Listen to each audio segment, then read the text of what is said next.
Get out and take your trash bags with you. That is the last thing my husband said before locking me out in the pouring rain. I was homeless, shivering, and holding nothing but a wet cardboard box of clothes. Desperate and hungry, I walked into a bank to use the rusty metal card my late father, a simple barber from the South Side, had left me in his old wallet. I expected maybe $50, enough for a motel room and a hot meal. Instead, the branch manager turned pale, locked the front doors, and whispered, "Ma'am, do you have any idea what you are holding?" I nearly fainted when I saw the screen.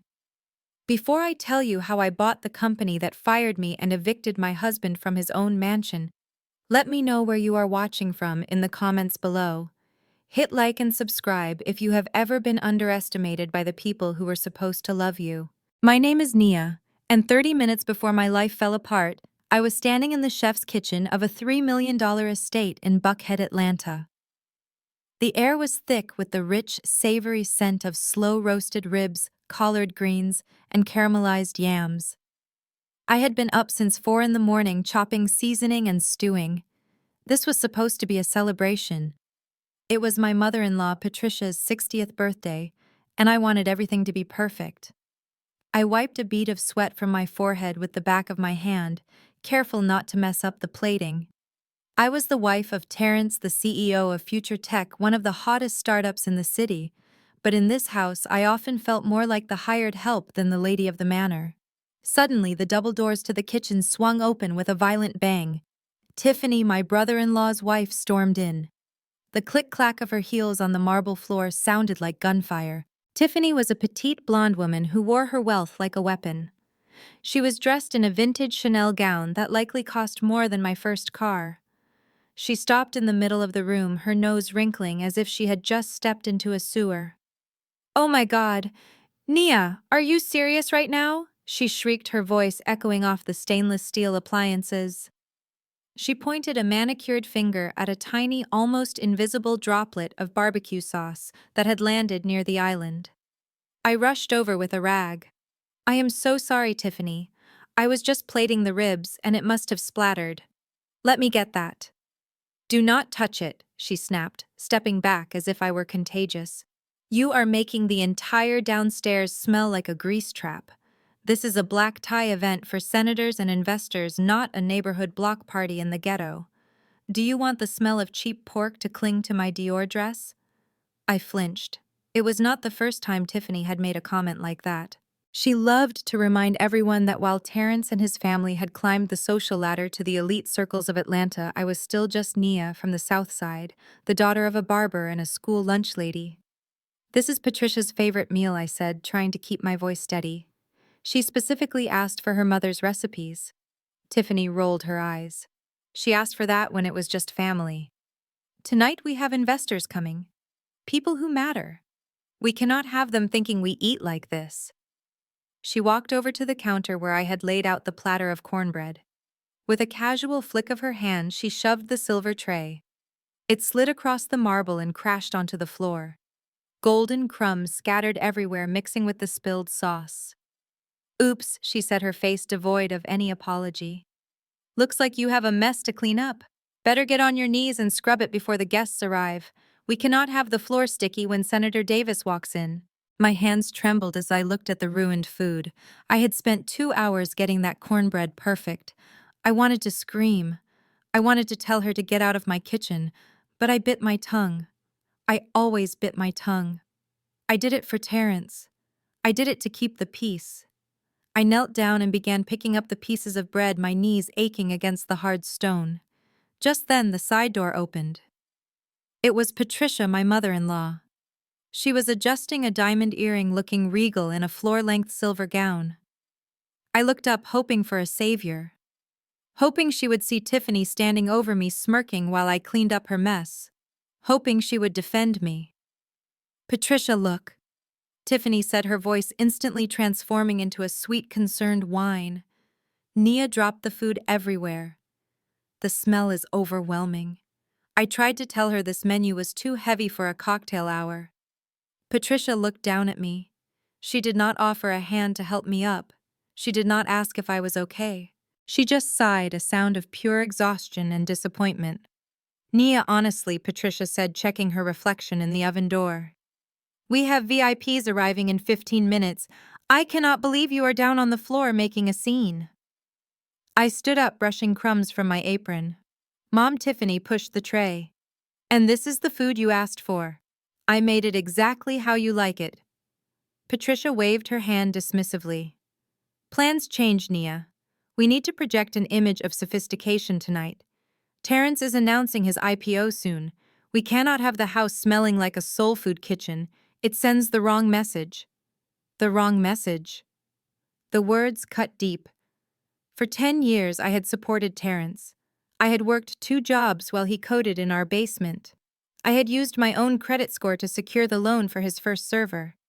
But now that he was successful, now that they lived in Buckhead, my history, my culture, and my effort were just the wrong message. Fine, I said, my voice tight. I will throw it out. I will put out the catered hors d'oeuvres. Good, Patricia said. And Nia, look at you.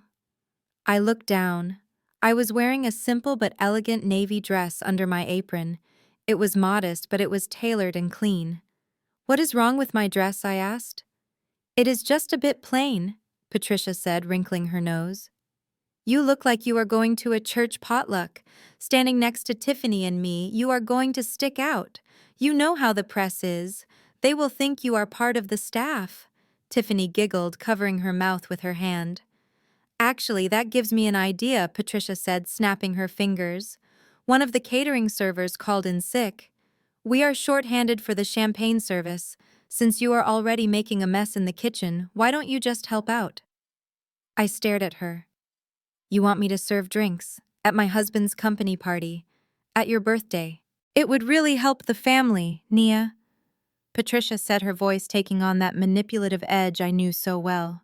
Unless you want Terrence to look bad because his guests had empty glasses. There is a spare uniform in the pantry.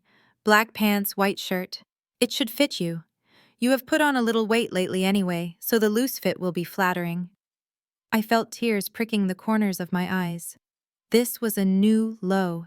They did not just want to hide me. They wanted to put me in a uniform. They wanted to erase my status as Terrence's wife completely. I am not wearing a uniform, Patricia, I said, my voice shaking. I am the hostess of this party. You are the hostess when you pay the mortgage, Tiffany interjected, inspecting her nails. Until then, you are just living in Terrence's house. Be useful for once. Patricia looked at her watch. Stop arguing. The senator is pulling into the driveway. Nia, go change. Now. Do not come out until you are holding a tray of champagne. And fix your hair, it looks frizzy. She turned on her heel and walked out, Tiffany following close behind like a loyal lapdog. I was left alone in the kitchen, surrounded by the ruins of the meal I had made with love. I looked at the uniform hanging on the pantry door. It was a cheap polyester button-down and baggy black trousers. I wanted to run. I wanted to grab my keys and drive away. But I thought of Terrence. He had been so stressed about this IPO. He told me this night could make or break the company. If I caused a scene, if I wasn't there to support him, he would never forgive me. I told myself I could swallow my pride one more time. Just one more time for the man I loved. I went into the pantry and changed. The shirt scratched my skin. The pants were too long.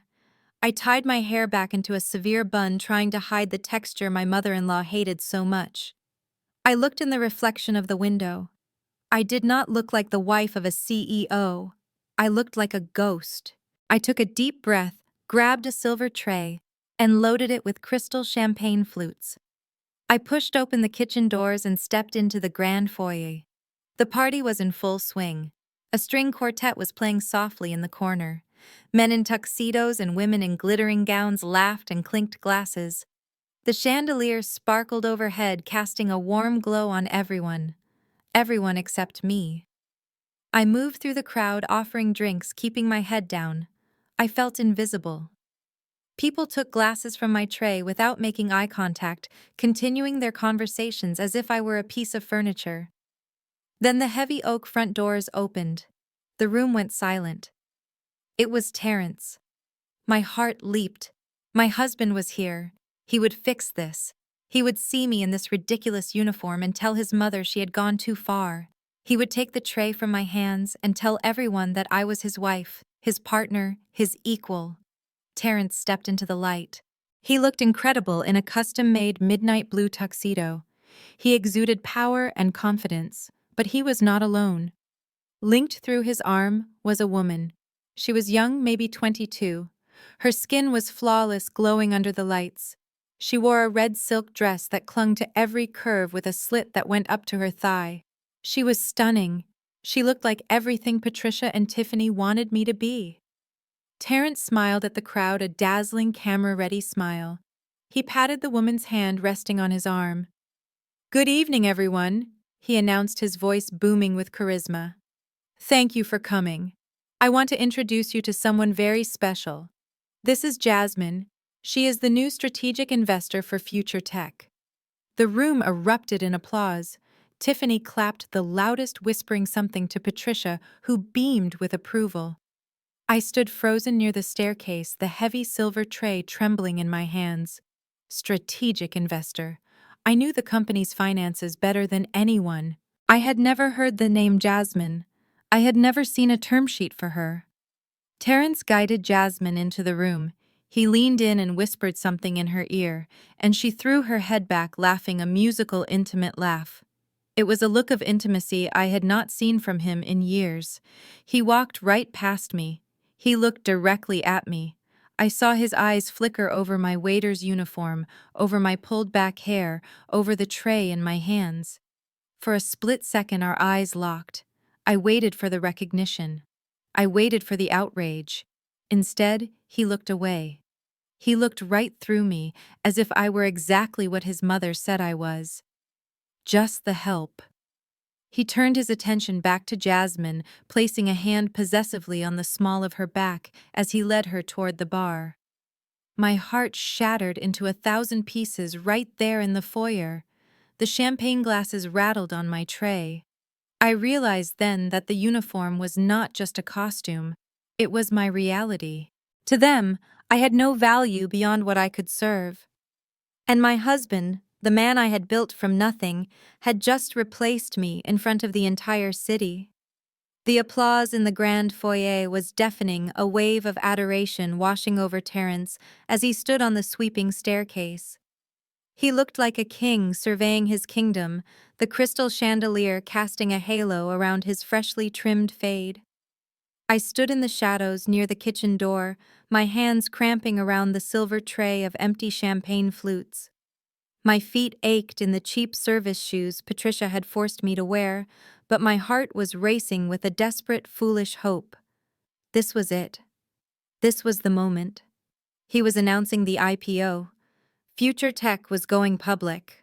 All those nights I stayed up helping him debug code, all the double shifts I worked to pay for the servers, the credit cards I maxed out to keep the lights on during the lean years, it was all for this.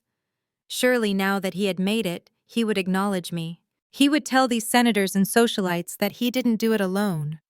Terrence raised a glass of vintage Dom Perignon, the liquid gold catching the light. He flashed that $1,000,000 smile, the one that had charmed me 10 years ago when he was just a broke student with a dream.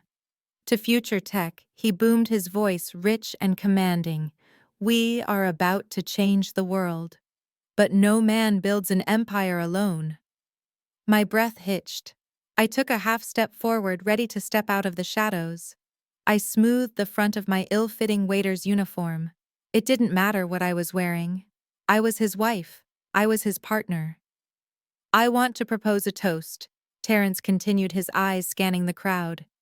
"To the inspiration behind my success. To the woman who embodies the future of this company. The woman who stands beside me not just as a supporter, but as a symbol of where we are going." The room went silent. I saw Patricia in this front row clutching her pearls, a smug smile plastered on her face. Tiffany was whispering something to her husband, giggling. I looked at Terrence, willing him to find my eyes. To Jasmine, he said, turning his body toward the woman in the red dress standing next to him. The air left my lungs as if I had been punched. Jasmine. The girl he had just met. The girl who was barely older than our relationship, Terrence wrapped an arm around her waist and pulled her close. Jasmine smiled a practiced camera-ready expression and raised her glass. Then in front of everyone, his mother, his investors, his employees, and his wife, he leaned down and kissed her. It wasn't a friendly peck. It was a claim, a passionate, lingering kiss that signaled possession and intimacy. The room erupted in polite applause and cheers. Flashbulbs popped, blinding me. I felt like the floor was dissolving beneath my feet. I dropped the tray. The sound of crystals shattering against the marble floor rang out like a gunshot, cutting through the applause. The room fell deadly silent. All heads turned toward the back, toward the help.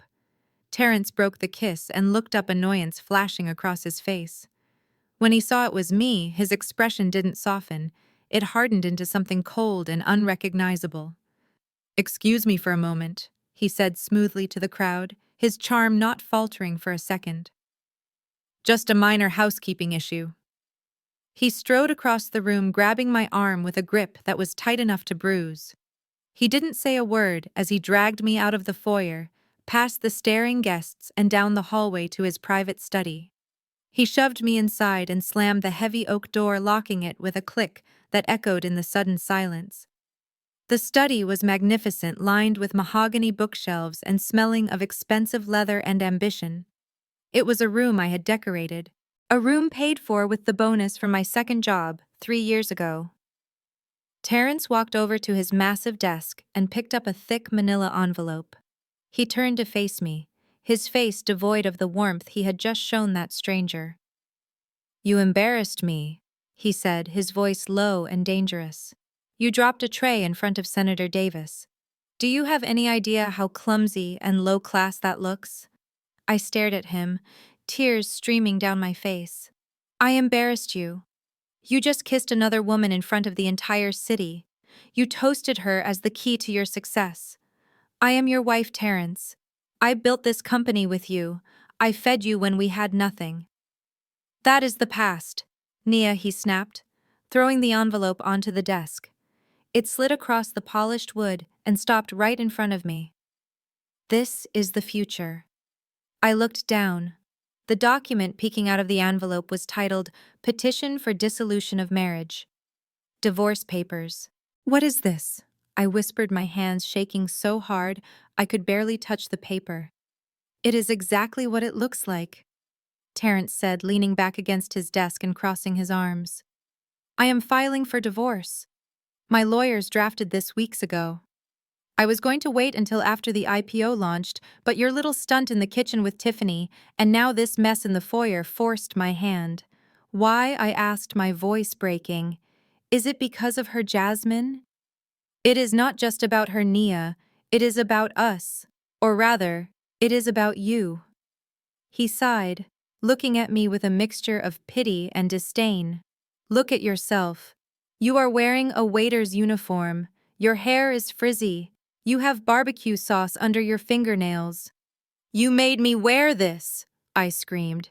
"Your mother made me work the party. Because that is where you fit, Nia," he shouted back. "Do you not get it? You are a worker. You are a grinder. You were great when we were struggling in the hood. You were great when I needed someone to count pennies and manage the books in the background. But I am a CEO now. I am about to be the face of a billion-dollar tech unicorn. I need a wife who matches that energy." He walked over to a mirror hanging on the wall and adjusted his tie. "I need a brand, Nia. Jasmine is a model. She has a degree in art history from the Sorbonne.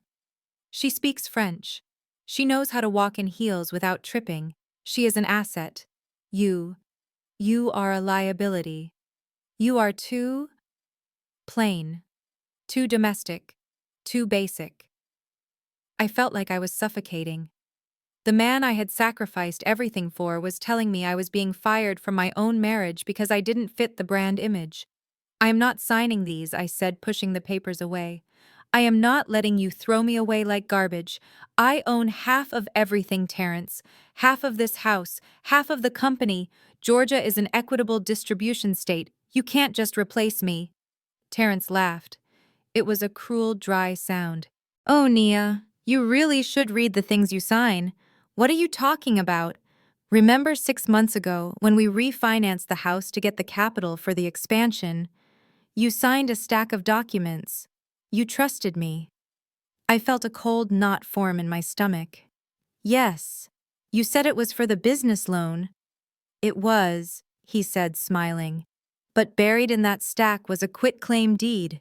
You signed over your rights to this property. And the company, the initial incorporation papers listed you as a silent partner, but the restructuring agreement you signed last year converted your equity into non-voting stock with a buyback clause triggered by divorce. I can buy you out for pennies on the dollar. My knees gave out. I grabbed the back of a leather chair to keep from falling. He had planned this. He had been planning this for months, maybe years. While I was cooking his meals and washing his clothes, he was legally erasing me from our life. You tricked me, I whispered. You stole everything from me. I did what I had to do to protect the asset, he said coldly. Now pick up a pen and sign the divorce papers. If you sign now, I will give you $5,000 cash to help you get set up in an apartment. If you fight me, I will drag this out in court until you are bankrupt and living under a bridge. I looked at the pen lying on the desk. It was a Mont Blanc I had bought him for our 5th anniversary. I looked at the man standing before me. He wasn't the Terrence I knew. He was a stranger in a tuxedo. No, I said, straightening my spine. I will not sign, and I am not leaving my house. It is not your house, Nia, he said, his voice dropping to a growl. It is my house, and if you don't sign, you are trespassing. He walked over to the door and unlocked it. Get out, he said.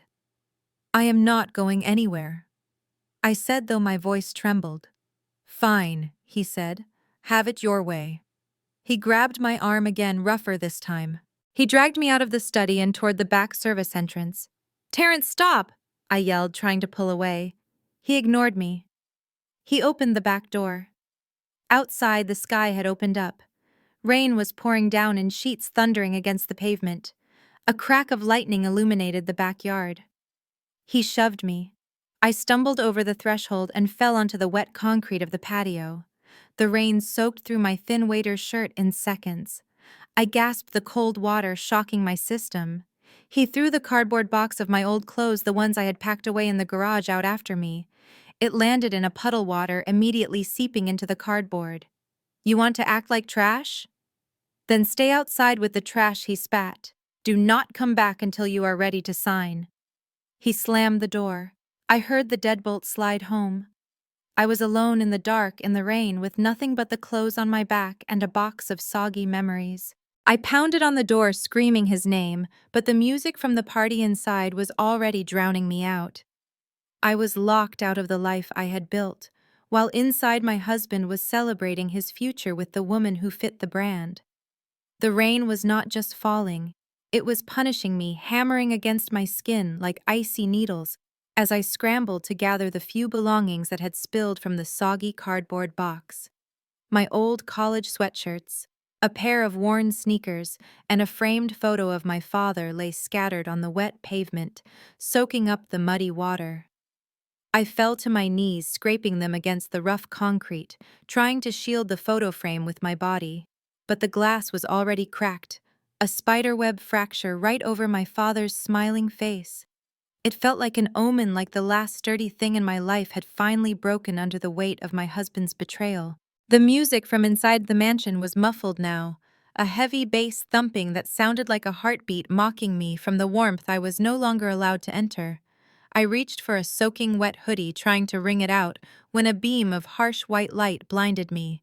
I squinted, raising a hand to shield my eyes, thinking perhaps Terrence had come to his senses and turned on the patio floodlights to help me. But the light was moving, dancing around me with a predatory jerkiness. I blinked against the glare and saw Tiffany standing under the covered awning of the service entrance. She was perfectly dry, her Chanel gown untouched by the storm, holding her latest model smartphone steadily directed at me. The light was from her camera flash, and the little red dot indicated she was live. Look at this, you guys, Tiffany said, her voice pitched high and theatrical for her digital audience. I told you all the charity case wouldn't last. Look at her down in the mud where she belongs. It is so sad, really, when people try to climb out of their station. This is what happens when the help forgets they are the help. I scrambled to my feet, clutching the wet box to my chest, trying to turn my face away from the camera. But Tiffany stepped closer, staying just under the shelter of the overhang while zooming in on my misery. "Say hi to the girls, Nia," she taunted. "Everyone is watching. We are having a little bet on where you are going to sleep tonight. My money is on a park bench, but Sarah thinks you might crawl back to whatever ghetto Terrence plucked you from." "Tiffany, please stop," I begged, my voice barely audible over the thunder. "I just need to get my things." "Oh, look, she is crying." Tiffany laughed, reading comments scrolling on her screen. "Someone just commented that the spell has broken and Cinderella is being returned to the ashes. That is exactly it. The pumpkin carriage is gone, honey. You are just a pumpkin now." The back door opened again, and Terrence stepped out. He was holding a large umbrella over his head, protecting his tuxedo from even a single drop of rain. In his hand, he dangled a set of keys. For a fleeting second, I thought he was bringing me the keys to my car, the white Range Rover I had driven for the past 3 years. It was the car I used to drive him to meetings, the car I used to pick up his dry cleaning, the car I thought was mine. He stopped beside Tiffany, glancing at her phone screen and seeing himself. He smoothed his lapel, flashing a quick, charming smile for the live stream before turning his cold, dead eyes toward me. "I need the fob for the Rover, Nia," he said, extending his hand palm up. I stared at him, rainwater dripping from my nose. "That is my car, Terrence. It is in my name." "Actually, it is in the company name." He corrected me, his tone bored. "Another asset protection measure. And since you are no longer an employee or a shareholder of Future Tech as of 20 minutes ago, you have no authorization to operate company vehicles. Hand it over." I reached into my pocket, my fingers numb and fumbling. I pulled out the heavy leather key fob. It felt warm in my hand, the last piece of my life that felt substantial. He snatched it from me without touching my skin, as if contact with me would tarnish him. He dropped something else into my hand. It was a single jagged metal key attached to a faded plastic tag. I looked down at it, confused. It was the key to my old Honda Civic, the car I had driven in college, the car that had been sitting under a tarp in the back of the property for 5 years. It had over 200,000 miles on it and no air conditioning. "I kept it around for hauling garden supplies," Terrence said, turning the Range Rover fob over in his hand. "It still runs, I think. Consider it a severance package. It is more than you deserve after the scene you caused tonight." "You cannot do this," I whispered. "That car might not even make it to the main road." "Then you better start walking," he said. "Oh, and one more thing." He pulled out his smartphone and tapped the screen a few times. A notification pinged on my phone, which was buried somewhere in my wet pocket. "I just canceled the supplementary platinum card," he said, casually showing me the screen. "And I froze the joint checking account pending the divorce litigation. My lawyer advised me to secure all liquid assets to prevent you from dissipating marital funds, so do not bother trying to buy a hotel room on my dime. You are on your own." I reached for my phone, desperate to check my own banking app, but my wet fingers slipped on the screen. When I finally got it open, the zeros stared back at me. Account frozen. Card declined. Access denied. I had nothing. No cash, no credit, no access to the money I had helped him earn. Tiffany laughed again, a sharp, cruel sound that cut through the rain. "Oh my God, did you see her face?" she said to her phone. She really thought she was going to go shopping on Terrence's black card. "The entitlement is real, folks. Get off my property," Nia Terrence said, turning back toward the warmth of the house. "If you are still here in 5 minutes, I'm calling the police and having you arrested for trespassing. And trust me, after the stunt you pulled tonight, the officers will be more than happy to remove a hysterical woman from my premises." He put his arm around Tiffany and guided her back inside. She blew a kiss to the camera before the heavy door slammed shut, leaving me in total darkness. The click of the deadbolt was the loudest sound in the world. I stood there for a moment, the rain washing away the last of my dignity. I was shivering violently now, my teeth chattering. I looked at the rusty key in my hand. It was the only thing I had left. I walked around the side of the house, dragging my wet box of clothes through the mud. The old Honda was parked behind the shed, covered in a layer of grime and dead leaves. I had to use my sleeve to wipe the mud off the driver's side window just to see inside. It smelled like mildew and stale gasoline. I threw the box into the passenger seat and climbed in. The vinyl seat was cold and hard. I put the key in the ignition and turned it. The engine sputtered, coughed, and died. Please, I begged, hitting the steering wheel. Please, just start. I tried again. The engine whined a high-pitched protest against being woken from its long sleep. I pumped the gas pedal, praying to a god I wasn't sure was listening anymore. Finally, with a cloud of black smoke and a violent shudder, the car roared to life. The check engine light glowed an ominous red on the dashboard, and the gas needle hovered just above empty. I put the car in gear and it lurched forward, the suspension groaning.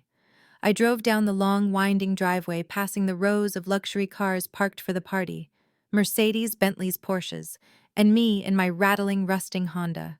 As I reached the security gates at the end of the driveway, I looked in the rearview mirror. The mansion was glowing on the hill, a beacon of wealth and power. I could see silhouettes moving in the windows, people dancing, drinking, celebrating. My husband was in there, probably raising another glass to his freedom. Tiffany was in there, showing her friends the video of me on my knees in the mud. I hated them. I hated them with a clarity that was terrifying. But beneath the hate was a crushing wave of fear. I turned onto the main road, the windshield wipers smearing the rain rather than clearing it. I had no money. I had no home. I had no family to call. My father was dead, and my mother had passed when I was a teenager. I was completely alone in a city that worshipped money, and I didn't have a single cent to my name. I drove aimlessly for miles, my tears mixing with the condensation on the windows. The gaslight flickered on a warning that my time was running out. I needed shelter. I needed food. I needed a miracle. And then I remembered the wallet. My father's old leather wallet tucked into the glove compartment of this very car years ago. He had told me to keep it for an emergency. I reached over and popped the glove box open. It fell open with a clatter, spilling old registration papers and tire gauges. And there it was, cracked brown leather, dusty and forgotten. I grabbed it with trembling fingers.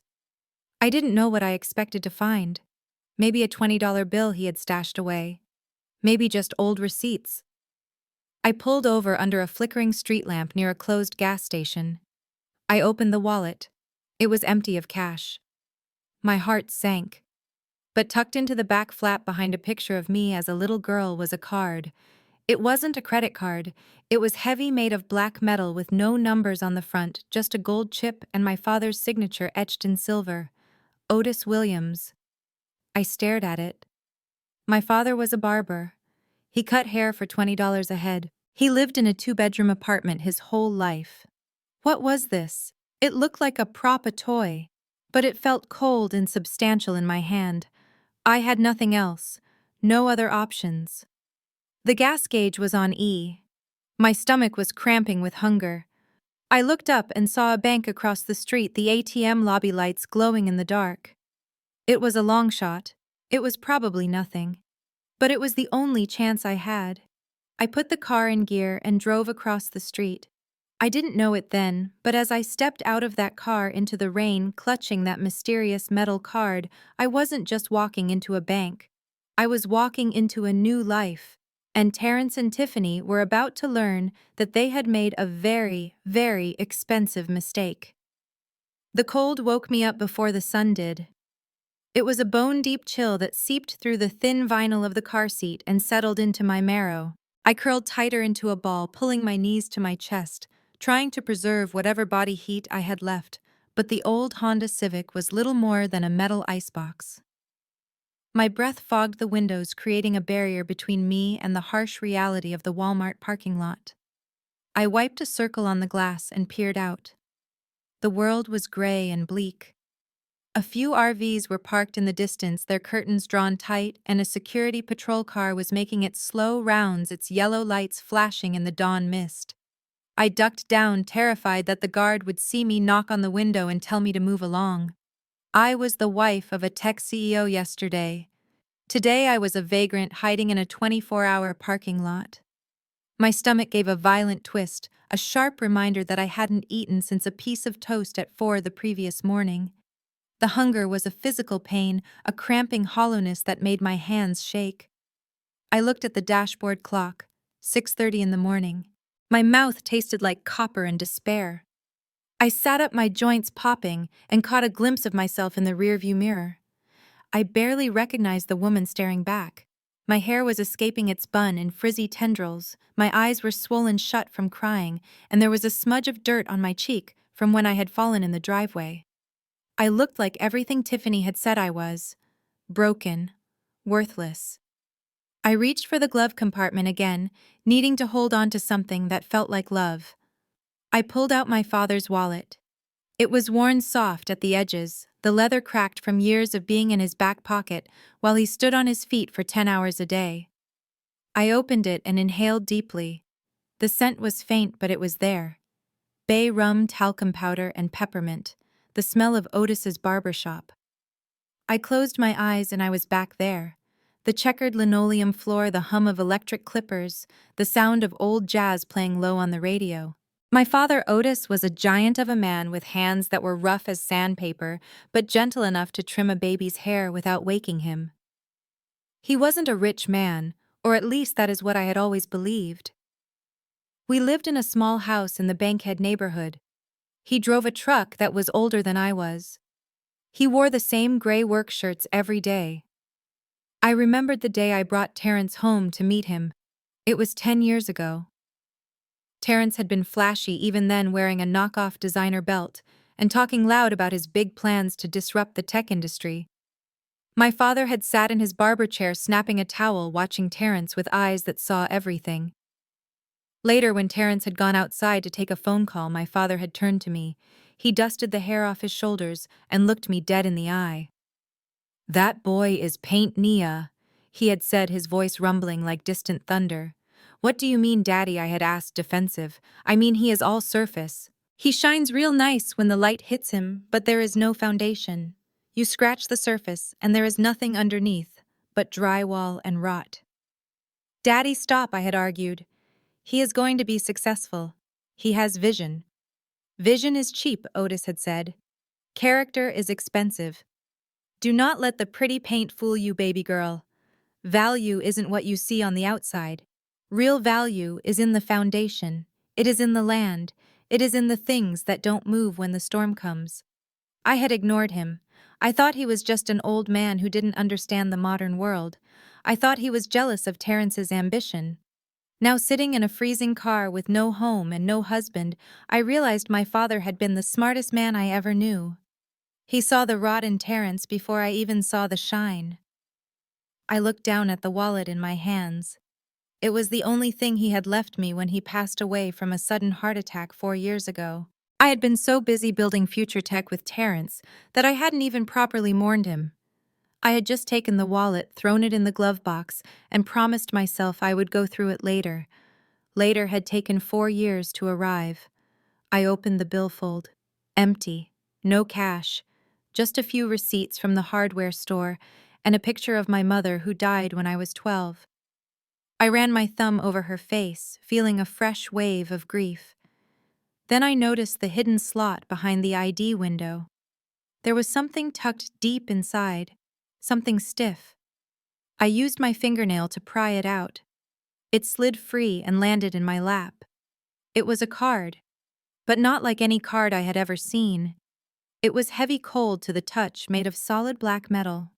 There were no embossed numbers, no expiration date, no bank logo. On the front, there was only a small, intricate gold chip and my father's signature, Otis Williams, engraved in silver script. On the back, there was a magnetic strip and a single phone number printed in small gold font. I turned it over in my hands. It felt significant, substantial, but it made no sense. My father didn't have credit cards. He paid cash for everything. He didn't trust banks. He kept his savings in a coffee can under the sink, or so I thought. What was this? Was it a membership card to some club? A commemorative item? My stomach growled loud and painful. I didn't care what it was. I just hoped it was connected to an account with $20 in it. Just enough for a breakfast sandwich and a large coffee. I needed caffeine if I was going to figure out how to survive. I looked out the window.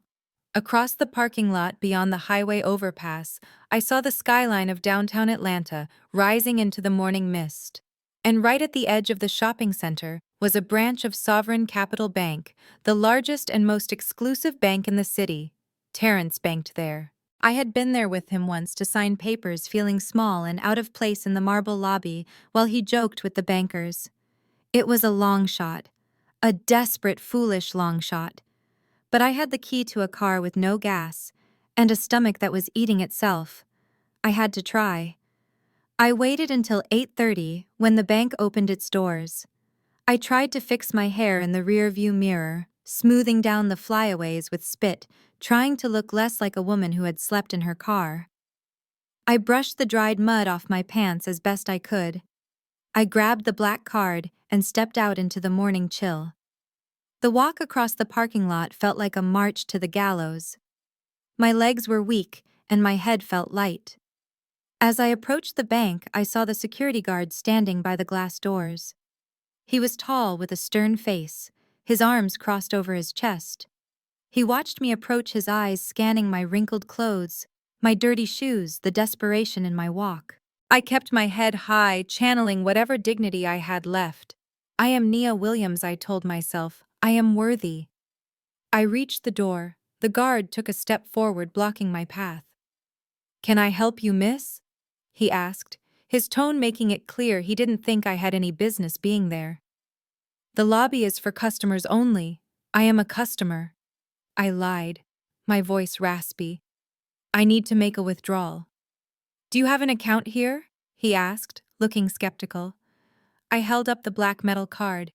It caught the morning sun glinting with a strange, dark luster. "I have this," I said. The guard looked at the card. He frowned. He had clearly never seen one like it. He looked back at me, assessing the disconnect between the expensive-looking piece of metal and the woman holding it. "Please," I said softly. "I just need to use the ATM in the lobby." He hesitated, then stepped aside, likely deciding it wasn't worth the hassle of an argument. "The ATM is on the right," he muttered. I walked past him, the cool air conditioning of the bank hitting my face. The lobby was quiet, smelling of money and floor wax. I walked to the ATM in the corner, my heart hammering against my ribs. I inserted the heavy black card into the slot. The machine whirred. It made a mechanical chunking sound. I waited for the screen to ask for a PIN. I didn't know the PIN. I hadn't even thought about that. Panic flared in my chest. If it asked for a code, I was done. But it didn't ask for a PIN. Instead, the screen went black for a terrifying second. Then it flashed a bright, alarming red. Bold white letters appeared on the screen. "System alert. Do not remove card. See branch manager immediately. Code 0. My breath hitched. Code 0. Was that bad? Was it a stolen card? Had my father found this somewhere? Was I about to be arrested? The machine started beeping, a loud, rhythmic tone that echoed through the silent lobby. Every head turned. The tellers behind the glass looked up. The security guard turned around, his hand moving to his belt. "Misstep away from the machine," the guard barked, walking toward me. I tried to pull the card out, but the machine had swallowed it. I couldn't leave it. It was all I had. I tugged at the slot, panic rising. "I can't," I said. It took my card. Suddenly, a door in the back of the bank flew open. A man in a pristine gray suit ran out. He wasn't walking, he was running. He looked frantic. He spotted me at the ATM, the red light flashing on the screen, and his face went completely pale. "Stop!" he shouted at the guard. "Do not touch her." He rushed over to me, breathless, sweat beading on his forehead. He looked at the screen, then at me, then at the card slot. He pulled a key from his pocket, inserted it into the machine, and manually ejected the card. He caught it in his hand as if it were a holy relic. He looked at the signature on the front. Otis. He looked up at me, his eyes wide with shock and something that looked like fear. "Ma'am," he said, his voice trembling, "please come with me, right now. We need to get you into the vault. This isn't safe out here." I stared at him, confused and terrified. "I just wanted $20, I whispered. $20, he repeated, looking at me like I was insane. "Ma'am, do you have any idea what you are holding?" He didn't wait for an answer. He ushered me toward the heavy steel door in the back, the guard now following us with a confused expression. I didn't know what was happening, but as I walked past the tellers and into the depths of the bank, I had a feeling that my father, the humble barber from the South Side, had been keeping a secret that was about to change the world. The heavy oak door of the manager's office clicked shut, sealing out the hum of the lobby and the curious stares of the customers. The silence inside was instant and thick, smelling of lemon polish and old money. I stood by the door, dripping rainwater onto a Persian rug that probably cost more than my entire tuition. I hugged my arms around my chest, shivering not just from the cold, but from a terrifying certainty that I was about to be arrested. The man in the gray suit, whose nameplate on the desk read Arthur Sterling, Branch Director, was pacing behind his desk, holding my father's black metal card with a white handkerchief as if he were handling a radioactive isotope. A young woman in a crisp blazer burst into the room without knocking.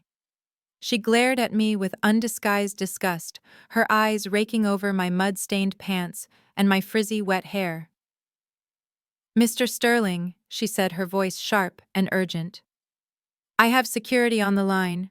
The silent alarm at the ATM was triggered. Do you want me to have them escort this woman out the back, or should we hold her until the police arrive? She is clearly distressed, and that card is obviously a forgery. We have no record of any account type that uses that hardware." I shrank back against the wall. This was it. I was going to jail.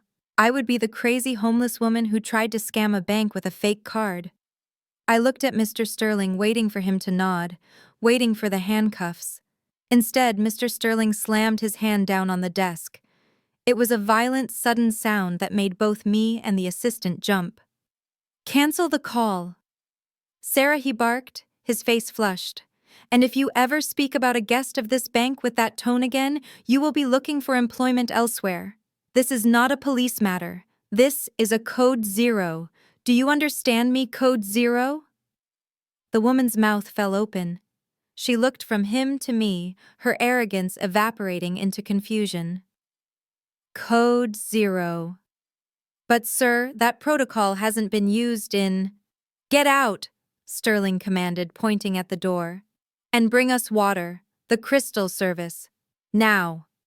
She fled the room, closing the door softly this time. "Mr." Sterling took a deep breath, adjusting his tie, and turned to me. The look on his face wasn't anger. It was awe.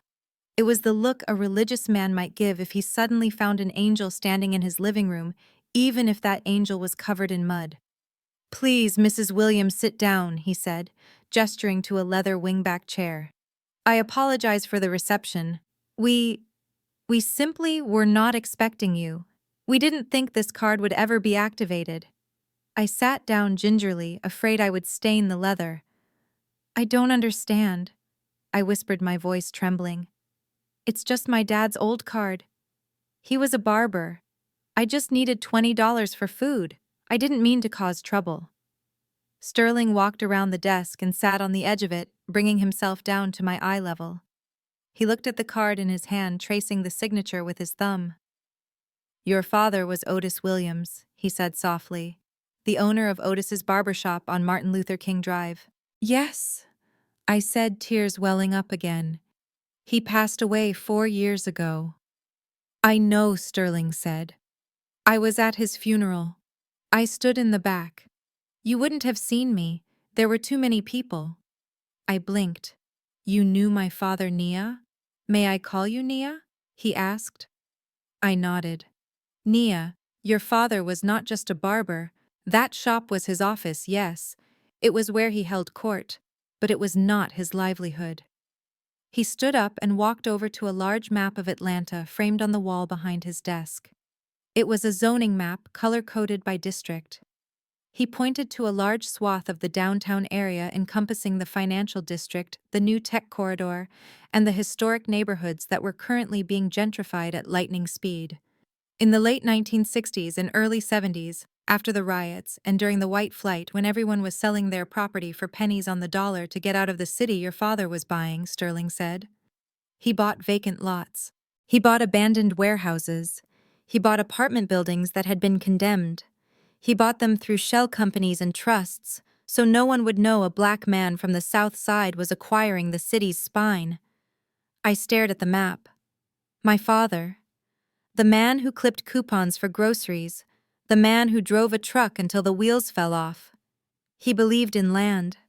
Sterling continued. He used to tell me, Art, they can print money, but they can't print dirt. He held on to everything. He never sold. Not 1 square inch. He leased. He entered into 99-year ground leases. Sterling turned back to me, his eyes intense. Nia, do you know the building Future Tech is headquartered in? The glass tower on Peachtree? Yes, I said. Terrence loves that building. He says it costs him $50,000 a month in rent, but it's worth it for the image. Sterling smiled a tight, secretive smile. Your husband pays $50,000 a month to a management company called OW Holdings. Do you know what OW stands for? I shook my head, my heart pounding in my ears. Otis Williams, Sterling said. Your husband has been paying rent to your father for 5 years, and now he is paying it to you. The room spun. I gripped the arms of the chair. My father owned Terrence's office building. He owns the block, Sterling corrected. He owns the land under the stadium. He owns the land under this bank branch. We pay rent to the trust. That card you handed me, that isn't a debit card, Nia. That is the master key to the Black Trust. It is a sovereign wealth fund your father set up to consolidate all his real estate holdings and liquid assets. He designed it to activate only when his heir, you physically presented the key. He wanted to make sure you were ready. He wanted to make sure you needed it. I don't believe you, I stammered. If he had all this money, why did we live like that? Why did he let me struggle? Why did he let me work 2 jobs to support Terrence? Because he was terrified, Sterling said sadly. He saw what money did to people. He saw how it ruined families. He wanted you to build your own character first. He wanted you to find a man who loved you, for you, not for the empire you would inherit. He told me once, if she marries a man who grinds with her when she has nothing, she can give him the world. But if she marries a leech, I need her to have the power to salt the earth. Salt the earth. That sounded like Daddy. Sterling walked back to his desk and sat down at his computer. He inserted the black card into a specialized card reader that looked more like a piece of military equipment than banking hardware. He typed in a sequence of codes. The Black Trust has been accumulating compounded interest and lease payments for 4 years since his death. Sterling set his fingers flying across the keyboard. It is a real estate investment trust with tax-exempt status on the accrued gains. It is substantial. He turned the monitor around so I could see. I looked at the screen. I saw a number. It was long. It had too many commas. At first, my brain refused to process it. I thought it was an account number. Is that the account number? I asked, my voice barely a squeak. Sterling shook his head. No, ma'am. That is the current liquid cash balance available for immediate withdrawal. The real estate assets are valued separately, but they are estimated at over $400 million. This is just the cash. I looked again. $680,450,000.12. I stopped breathing. The room went gray at the edges. $680 million. And I was sleeping in a car because I couldn't afford a motel. Your husband kicked you out because he thought you were poor, Sterling said quietly, watching my face. He left you for an investor because he needed capital. Nia, you are the capital. You could buy his company tomorrow morning out of petty cash and not even notice the dent in your balance. I felt a laugh bubbling up in my chest, but it sounded like a sob. I covered my mouth with my hands. My father. My quiet, humble father who swept hair off the floor. He had owned the city. And he had left it all to me, hidden in a glove box, waiting for the moment I was desperate enough to find it. So Sterling asked, his voice professional, but laced with a dangerous sort of excitement. "What would you like to do, Ms. Williams? Do you want that $20 for breakfast?" I looked at the screen again. I thought about Terrence in his tuxedo laughing as he threw my clothes in the mud. I thought about Tiffany live-streaming my humiliation. I thought about the divorce papers and the quitclaim deed I had foolishly signed. They thought they had won. They thought they had broken me. I sat up straight. I wiped the dirt from my cheek. I looked at Arthur Sterling, and for the first time in 24 hours my eyes were dry. "No, Mr. Sterling," I said, my voice hardening into something new, something that sounded like Otis Williams' daughter. "I don't want breakfast. I want to see the loan documents for future tech. And then I want to call a lawyer. Not just any lawyer. I want the shark my father used." Sterling grinned. He reached for his phone. "I have Henderson on speed dial. He has been waiting for this call for 4 years." As he dialed, I looked out the window at the Atlanta skyline rising in the distance. It looked different now. It didn't look like a fortress I was locked out of. It looked like a chessboard. And I had just been handed the queen. Terrence wanted a brand image. I was about to give him a rebranding he would never survive. The game had just changed, and they didn't even know I was playing. The door to the manager's office opened again, but this time there was no frantic energy, only a heavy, dignified silence that seemed to command the room before the man even stepped inside. Arthur Sterling immediately stood up, straightening his jacket with a reverence I had not seen him display for anyone else. The man who entered looked like he had been carved out of granite and old money. He was elderly, perhaps in his late 70s, with snow-white hair swept back from a forehead, etched with lines of shrewd intelligence. He wore a navy pinstripe suit that whispered of Savile Row tailoring, and he carried a battered leather briefcase that looked out of place against his pristine appearance, until I realized it matched the worn wallet I was still clutching in my hand. He did not look at Sterling. His pale blue eyes locked onto me, instantly softening with an emotion that looked painfully like grief. He walked straight to me, bypassing the offered hand of the bank manager, and stopped just outside my personal space. "Nia," he said, his voice a deep, gravelly baritone that sounded like it had argued cases before the Supreme Court.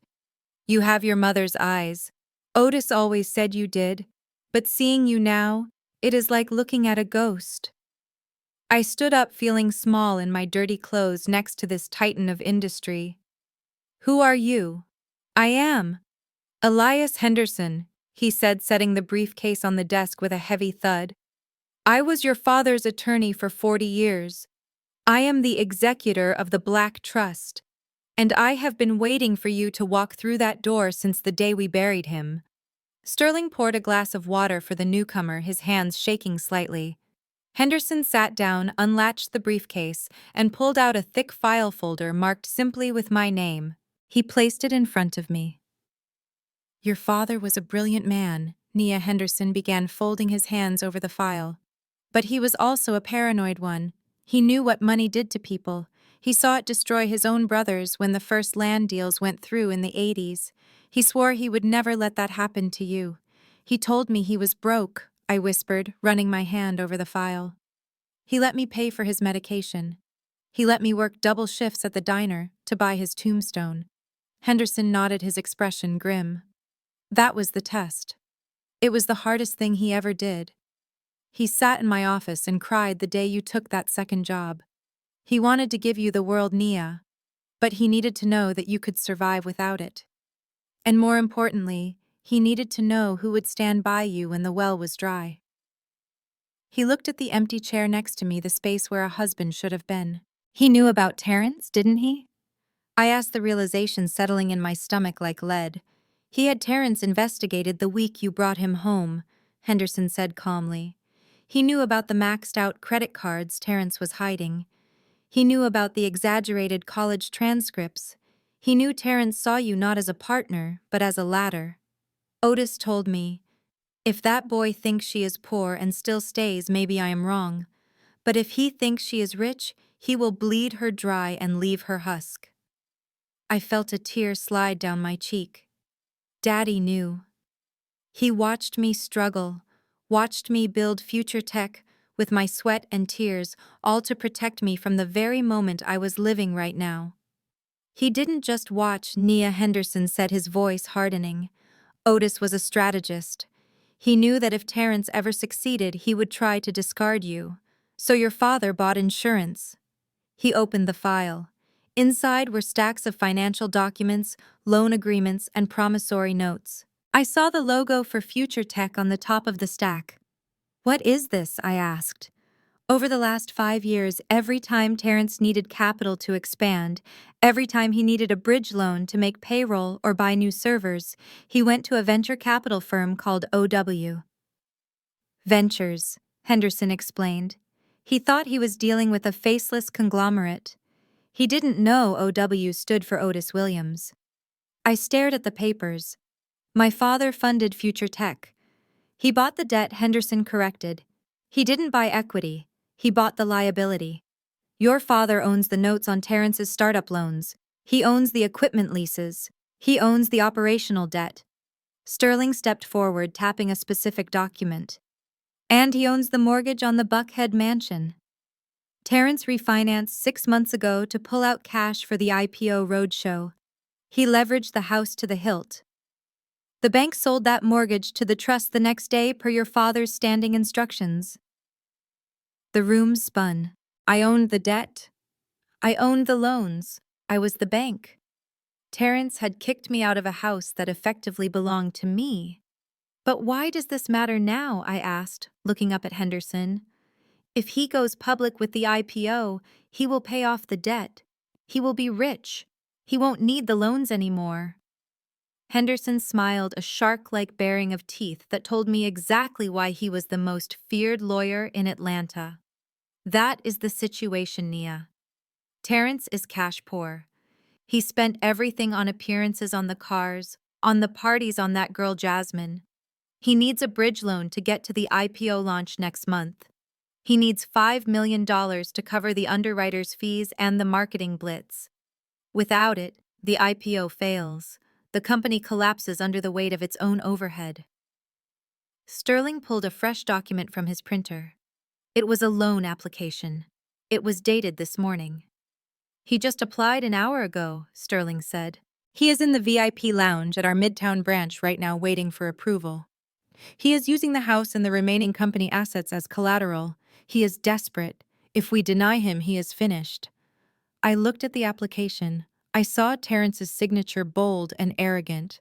I thought about him laughing in the rain. I thought about him telling me I didn't fit the brand. He was begging for money from the very people he had stepped on, and he didn't even know it. "If you deny him, he crashes," Henderson said. "You can foreclose on the house today. You can seize the company assets for non-payment of previous debts. You can destroy him right now, Nia. It is your call. The trust gives you absolute discretion." I touched the cold metal card sitting on the desk. Destroying him now would be easy. It would be satisfying. I could have security throw him out of the bank. I could have the locks changed on the mansion by noon. But that was too fast. That was too merciful. He wanted a brand. He wanted to be a big shot. He wanted to erase me. I didn't want him just broken. I wanted him to know exactly who broke him. I wanted him to build his tower so high that when it fell, the sound would shatter his entire world. I looked at Henderson. I wiped the last tear from my face. The sadness was gone, replaced by a cold, sharp clarity that felt like armor. "No," I said. Sterling looked confused. "No. You want to approve the loan?" "I want to approve it," I said, my voice steady. "But not under these terms." I pulled the loan application toward me. I picked up a pen from Sterling's desk. "He needs $5 million, I said. "Give it to him. Let him think he has won. Let him think he is invincible. Let him spend it on his brand and his girlfriend. But Mr. Henderson, I want you to rewrite the covenants. Henderson leaned in, his eyes gleaming with interest. What do you have in mind? I want a clause, I said. A demand clause. I want the right to call the full value of the loan, the new $5 million plus, all the historical debt my father bought due in full at any time for any reason with 24 hours notice. And I want a controlling interest provision. If he defaults ownership of the intellectual property, the brand and the voting stock reverts immediately to the lender, not to the bank, to the trust. Henderson let out a low whistle. That is a poison pill, Nia. No sane businessman would sign that. It is suicide. He will sign it, I said. Because he is arrogant, because he thinks he is untouchable, and because he is desperate. He thinks this is just a formality to get to the IPO. He doesn't read the fine print. He proved that when he tricked me into signing the quitclaim deed. I looked at the picture of my father in the open wallet. Don't tell him it is me, I ordered. Keep the lender anonymous. Use a shell company name, something generic.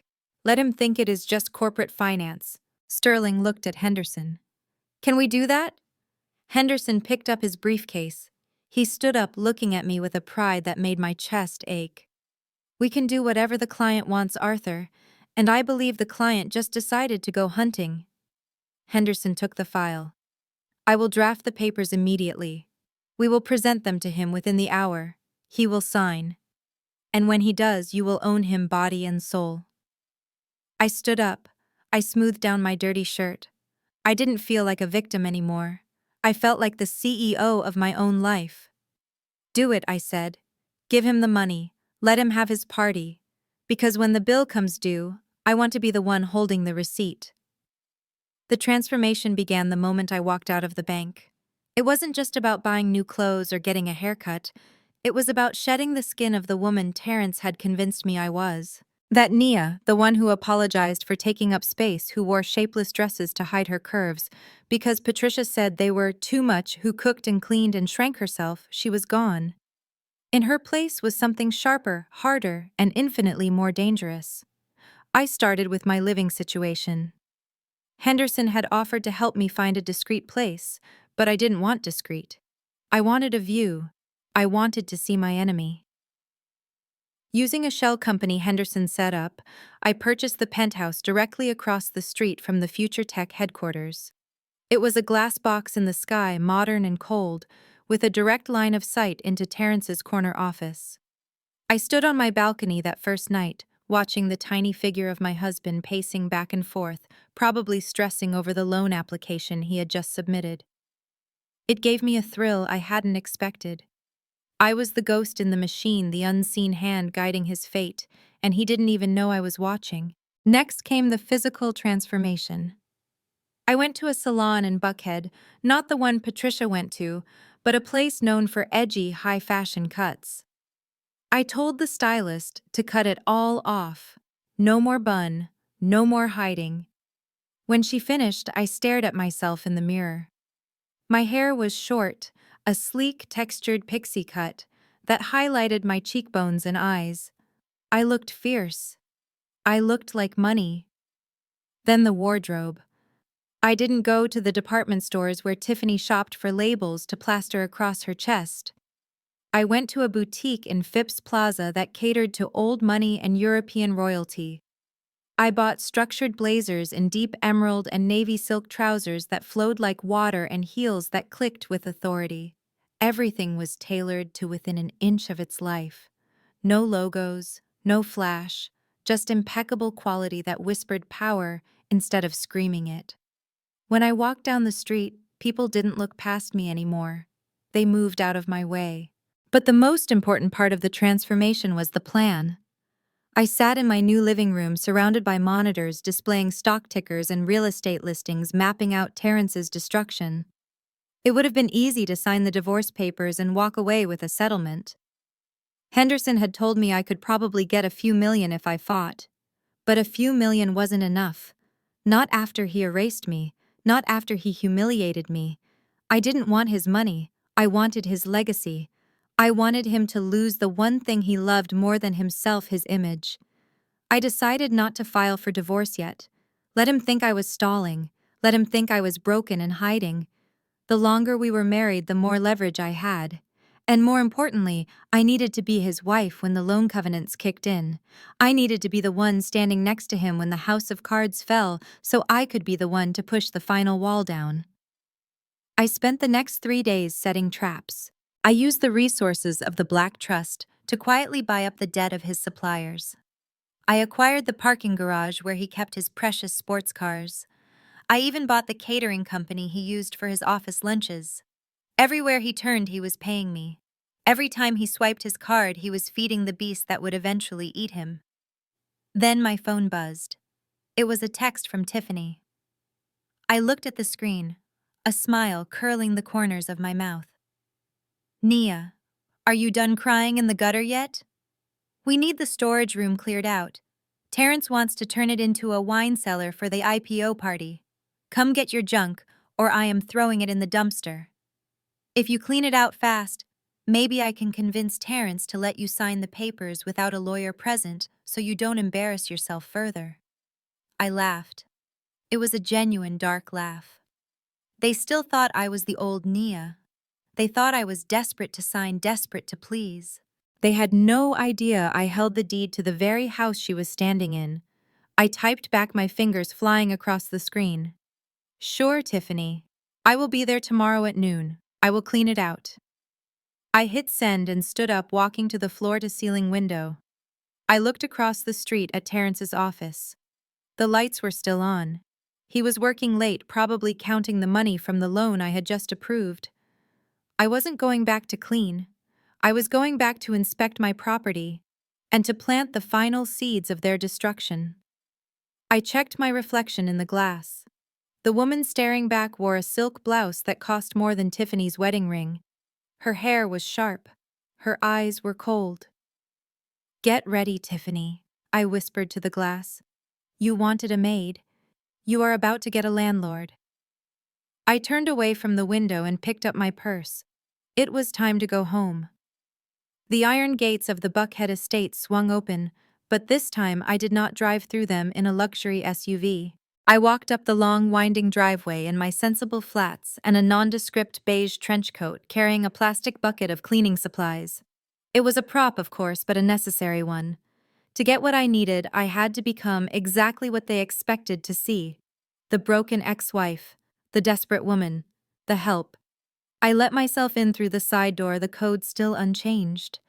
The house smelled of expensive lilies and arrogance. I could hear voices drifting from the formal living room, the high, shrill laughter of Tiffany and the murmuring approval of my mother-in-law, Patricia. I walked softly down the hallway, my heart beating a steady cold rhythm against my ribs. I wasn't afraid. Fear had evaporated the moment I saw my bank balance. Now I was just focused. I found them in the living room, surrounded by garment bags and tissue paper. It looked like a boutique had exploded. Tiffany was standing on a velvet ottoman wearing a shimmering gold gown that was cut too low and fit too tight. Patricia was on her knees, pinning the hem, looking up at Tiffany with the adoration she had never once shown me. "Well, look who finally decided to show up," Tiffany said, catching my reflection in the floor-to-ceiling mirror. She didn't turn around. She just watched me in the glass, a smirk playing on her lips. "I thought you might have drowned in the gutter by now." "I came for my things," I said, keeping my voice low and submissive. "You said if I cleaned out the storage room, Terrence would sign the papers." "That is the deal," Patricia said, struggling to stand up. Her knees popped audibly. "But since you are here, we have a little emergency." Tiffany stepped in a puddle of oil in the garage. "Her favorite Louboutins are ruined. Since you are already dressed for manual labor, be a dear and scrub them for her." She pointed to a pair of red-bottomed heels discarded on the white rug. A dark, greasy smear marred the pristine leather of the left shoe. I stared at the shoes. A week ago, this indignity would have made me cry. Now I saw it for what it was, an opportunity. "Of course," I said, picking up the shoes. "I will need to take these to the laundry room to use the proper solvent. Do not ruin them, Tiffany snapped. Those shoes cost more than your life is worth right now. I nodded and backed out of the room. As soon as I was out of their sight, I moved fast. I didn't go to the laundry room. I went straight to the guest wing where Tiffany had set up camp. Her bedroom door was open, clothes strewn everywhere. I pulled a tiny, high-powered listening device from my pocket, something Henderson's security team had provided. I stuck it under the heavy oak nightstand deep in the corner where the maids never dusted. It was invisible. Then I sprinted silently down the hall to Terrence's home office. The door was closed, but not locked. He was arrogant enough to believe he was untouchable in his own home. I slipped inside. The room smelled of his cologne and stale scotch. I moved to the large mahogany desk and stuck the second bug directly under the lip of the desk, right where he sat to make his calls. I was about to leave when I heard the front door open. Heavy footsteps echoed on the marble. Terrence was home. I froze. I couldn't get back to the laundry room without crossing his path. I had to improvise. I grabbed a microfiber cloth from my bucket and started furiously polishing the bookshelf, hunching my shoulders, making myself small. Terrence walked in, loosening his tie. He looked flushed, manic, high on the adrenaline of the $5 million loan I had just secretly approved. He stopped when he saw me. A cruel smile spread across his face. "Well, well," he said, walking over to his desk and pouring himself a drink. "If it isn't the ghost of Christmas past. I didn't think you had the guts to come back here." "I am just cleaning Terrence," I said, keeping my eyes on the floor. "I just want my boxes." He laughed, taking a swig of scotch. "Look at you, scrubbing my shelves. It suits you, Nia. It really does. You know, I was telling Jasmine just an hour ago that some people are born to lead and some are born to serve. You have always had a servant's heart. It is pathetic, really. That slave mentality, you just can't shake it, can you? Even when you are free, you come back to the master's house to clean." The insult was vile, designed to strip away my humanity. He wanted me to break. He wanted me to scream so he could call me crazy. Instead, I gripped the cloth tighter and polished a spot on the wood until it gleamed. "You are right, Terrence," I whispered. "I just want to be useful." "Good girl," he sneered. "Now get out of my office. I have important calls to make. Big business, things you wouldn't understand." He sat down at his desk right above the bug I had just planted. He waved his hand at me as if shooing a fly. I scurried out, heading straight for the storage closet under the stairs where the safe was hidden. It was a wall safe concealed behind a panel of circuit breakers. Terrence rarely used it. He preferred to keep his cash in his pocket and his secrets on his phone. But I knew what was in there. The tax ledgers, the off-book accounts, the records of every bribe, every kickback, every dollar he had skimmed from the company before the IPO. He kept them there because he thought I was too stupid to understand them, and he was too paranoid to keep them at the office. I knelt in the dark closet. I stared at the keypad. He hadn't changed the code. He was too lazy. It was the date we incorporated Future Tech. 10/01. I punched in the numbers. The light turned green. The lock clicked. My heart hammered against my ribs. I pulled the heavy door open. Inside, stacked neatly next to a pile of cash, were 3 black leather-bound notebooks. The cooked books, he jokingly called them when we were first starting out, back when the fraud was small. Now they were a federal indictment waiting to happen. I grabbed the notebooks and shoved them into the bottom of my cleaning bucket, covering them with dirty rags and bottles of bleach. I closed the safe and scrambled backward just as Tiffany yelled from the living room, "Nia, where are my shoes? I have a fitting in 10 minutes." I grabbed the bucket and ran to the laundry room, splashing some water on the shoes to make it look like I had tried. I walked back into the living room, head bowed, holding the shoes out like an offering. "Here," I said. "I did my best." Tiffany snatched them from me. "You missed a spot," she said, examining them closely. "Useless. Absolutely useless. Just take your trash and get out. I am tired of looking at your sad face." Patricia didn't even look up from her sewing. "Make sure you lock the service door on your way out, Nia. We don't want any riffraff getting in." I walked to the back door, the heavy bucket digging into my palm. The weight of the notebooks hidden inside was the most comforting thing I had ever felt. I am leaving now, I said, my hand on the doorknob. Don't let the door hit you, Terrence yelled from his office. I stepped out into the cool evening air.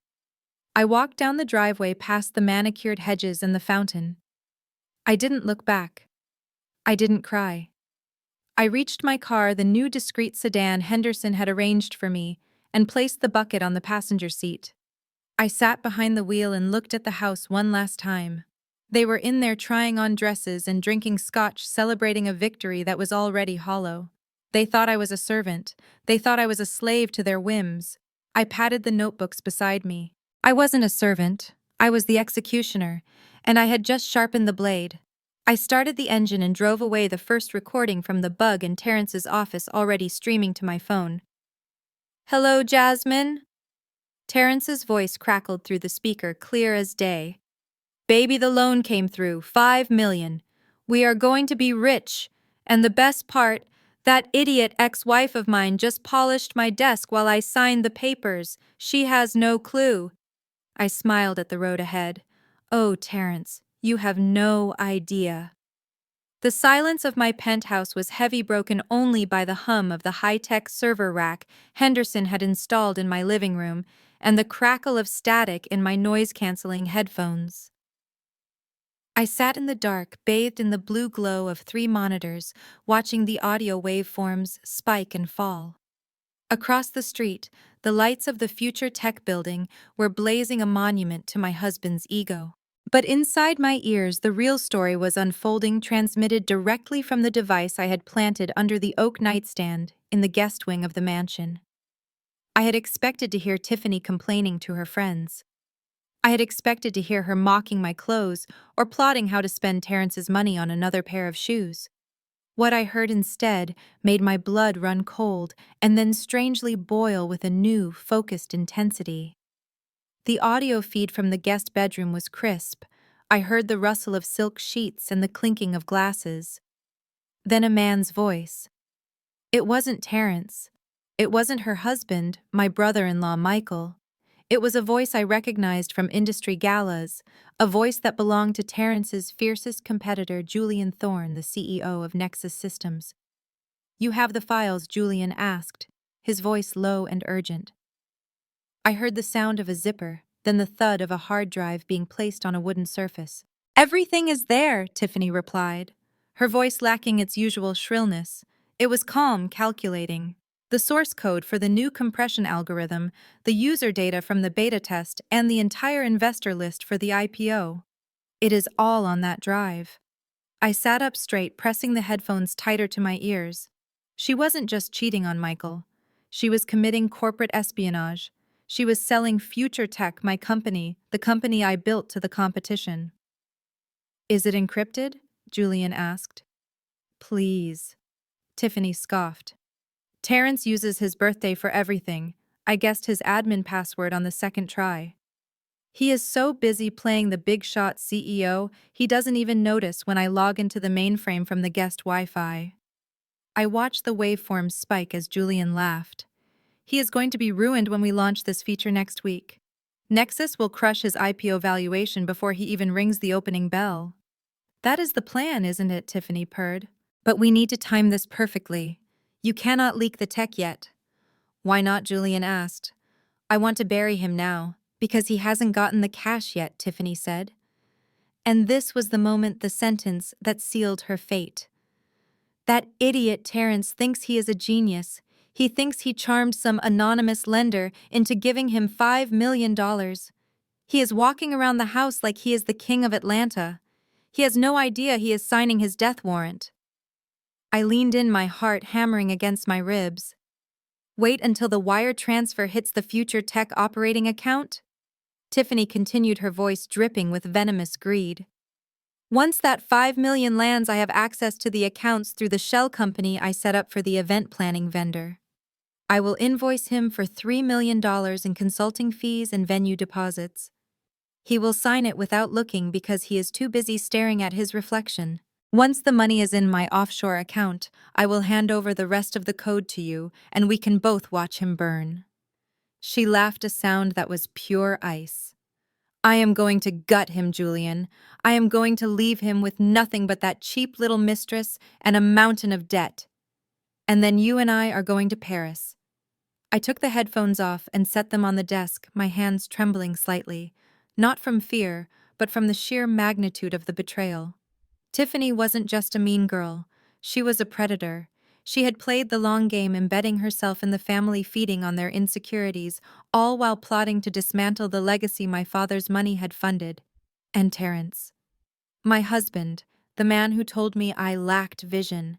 He was so blinded by his own arrogance, so obsessed with his image and his new girlfriend, that he didn't see the snake sleeping in his own guest room. He was letting her steal the very lifeline I had just extended to him. For a moment, a flicker of instinct rose up, the instinct to save him. I could call him right now. I could play the recording. I could warn him that his sister-in-law was sleeping with the enemy and planning to embezzle the loan I had just approved. If I warned him, he might stop her. He might save the company. He might even thank me. I looked at the monitor, showing the live feed from the bug in Terrence's office. He was there sitting at his desk, a glass of scotch in his hand. Jasmine was sitting on the edge of the desk, her legs crossed, laughing at something he said. I put the headphones back on and switched the channel to his office feed. Can you believe she actually cleaned the shelves? Terrence was saying, his voice slurring slightly. She was on her hands and knees, Jasmine, scrubbing. It was pathetic. I almost felt sorry for her. Almost. But then I remembered she is just dead weight. Now that we have this 5 million, we can really start living. I am going to buy you that bracelet we saw at Phipps. The diamond cuff. You are so good to me, baby. Jasmine cooed. But are you sure about the loan terms? I saw the paperwork. That demand clause looked scary. Terrence laughed a sound of pure hubris. It is just boilerplate legalese, babe. Standard corporate finance stuff. The lender is some shell corporation called OW Ventures. Probably some old white guys in a boardroom who just want their interest payments. They don't know who they are dealing with. I am going to turn that 5 million into 50 million in 6 months. They won't call the loan. They will be begging to invest more. I took the headphones off again. He was mocking me. He was mocking the old white guys, who were actually his black father-in-law's ghost. He was planning to spend my father's money on diamonds for his mistress, while Tiffany planned to steal the rest of it to run away with his rival. The choice crystallized in my mind. It was cold and hard as a diamond. I would not save him. Saving him would require me to step in. It would require me to reveal my hand too early. It would mean fighting his battles for him just like I had done for 10 years. If I saved him from Tiffany, he would just go back to being the same arrogant, ungrateful man he always was. He would think he escaped because he was smart, not because I was merciful. No. He needed to fall. And he needed to fall all the way to the bottom. I picked up my phone and dialed Henderson. It was late, but I knew he would answer. His gravelly voice came through the line. Is everything all right? Everything is perfect, Elias, I said, staring at the waveform of Tiffany's voice on my screen. I need you to prepare the wire transfer for the $5 million. You want to proceed? He asked, surprised. Even after what you found in the safe? Especially after what I found? I said, send the money tomorrow morning. Make sure it hits his account by noon. And Elias. Yes. I need you to contact the fraud division at the FBI. I have a tip for them regarding corporate espionage and embezzlement. But tell them to wait. Wait for what? Wait until the money moves, I said. I want them to catch her with her hands in the cookie jar. I want the transaction to clear. I want the invoice to be paid. I want the paper trail to be absolute. I see Henderson said, his tone shifting from lawyer to co-conspirator. You are using the loan as bait. Exactly, I said. Let Tiffany think she has won. Let her transfer the funds. Let her hand over the hard drive to Julian. Because when she does, she isn't just stealing from Terrence. She is stealing from the Black Trust, and that makes it a federal crime with a mandatory minimum sentence. And Terrence Henderson asked, "What happens to him when the money vanishes?" I looked at the screen one last time. Terrence was kissing Jasmine, completely oblivious to the knife hovering over his back. When the money vanishes, I said I will exercise the demand clause. He will be in default. He will have no cash, no intellectual property, and no friends. He will come to me. Not because he loves me, but because I will be the only person left holding the deed to his life. "Very well," Henderson said. "The wire goes out at 9 a.m. I hung up. I looked at the audio files on my screen, the evidence of Tiffany's treachery and Terrence's foolishness. I saved them to 3 different cloud servers. I wasn't the maid anymore. I wasn't the wife. I was the architect of their ruin.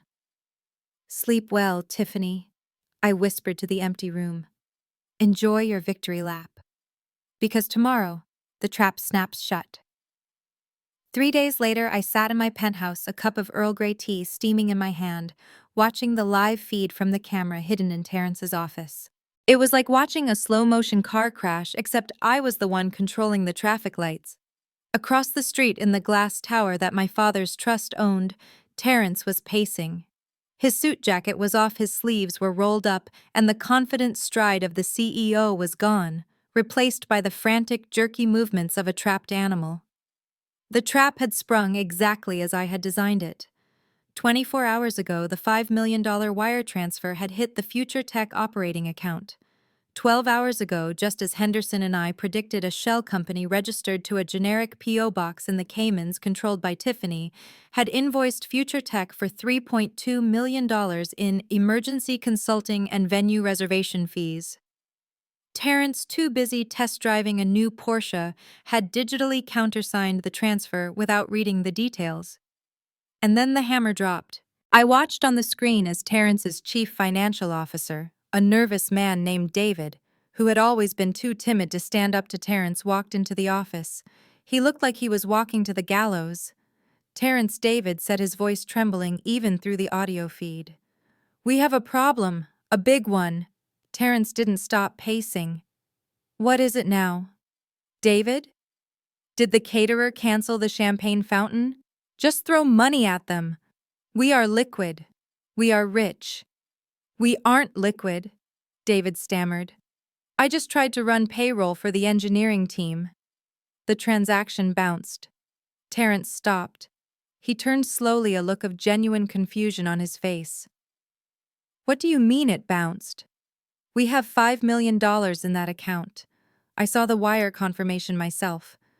"We did," David said, sweating.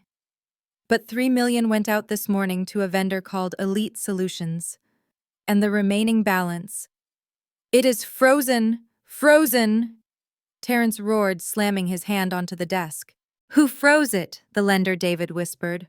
"OW Ventures. They issued a stop-loss order 45 minutes ago. They cited irregular financial activity and breach of covenant. They have locked the operating account, the reserve account, and the line of credit. Terrence, we have zero access to cash." I took a sip of my tea, savoring the warmth. Henderson had sent the freeze notice the second the money left for Tiffany's account. Under the terms of the new loan, the terms Terrence hadn't bothered to read, any unauthorized transfer over $500,000 triggered an automatic freeze and an immediate audit. "Fix it!" Terrence screamed, his face turning a dangerous shade of purple. "Call them, tell them it is a mistake. Tell them I am Terrence King." "I tried," David said, shrinking back. "Their legal department said the account is under legal review. They said if we want to contest it, we have to file a motion in court. That could take weeks. Terrence payroll is due tomorrow. If we miss it, the engineers will walk. The IPO is in 2 weeks. If the staff leaves, the valuation goes to zero." "Get out!" Terrence yelled, picking up a heavy crystal paperweight and hurling it at the wall. "Get out and fix it!" David fled the room. Terrence stood there, chest heaving, staring at the dent in the drywall. He ran his hands over his face, dragging his skin down, looking suddenly aged and exhausted. Then his office phone rang. He ignored it, It rang again. He snatched it up. What he barked. I watched his face pale. It was the building management office, my management office. Mr. King, the voice on the speakerphone said, cool and professional. We are calling regarding your lease. The rent for this month and the arrears for the last 3 months were due by noon today. The automatic withdrawal was declined. I will write you a check, Terrence snapped. Just give me a day. I am afraid we cannot do that, the property manager said. Per your lease agreement, failure to pay by the deadline constitutes a default. We have initiated eviction proceedings. You have 48 hours to vacate the premises or the sheriff will be contacted to lock the doors. Terrence slammed the phone down so hard I thought it would break. He sank into his leather chair, the chair he thought made him a king. He was being squeezed from every side. No cash, no staff, no office. And somewhere in the back of his mind he had to be wondering where that $3 million had gone, but his ego wouldn't let him see the thief sleeping in his own guest room. He pulled out his cell phone. I watched him scroll through his contacts. He called Tiffany. I switched my audio feed to listen. Tiffany, where are you? He demanded. I need you to transfer some money back from the event account. The bank made a mistake. I can't right now. Terrence. Tiffany's voice came through sounding breezy and distant. I am at the spa. The reception is terrible. Just figure it out. You are the genius, right? She hung up. I smiled. She was already cutting the cord. He dialed another number. Jasmine. Babe, I need a favor, he said, his voice dropping to a desperate wheedle. Can you float me alone just for 48 hours? The bank is having a glitch. There was a pause.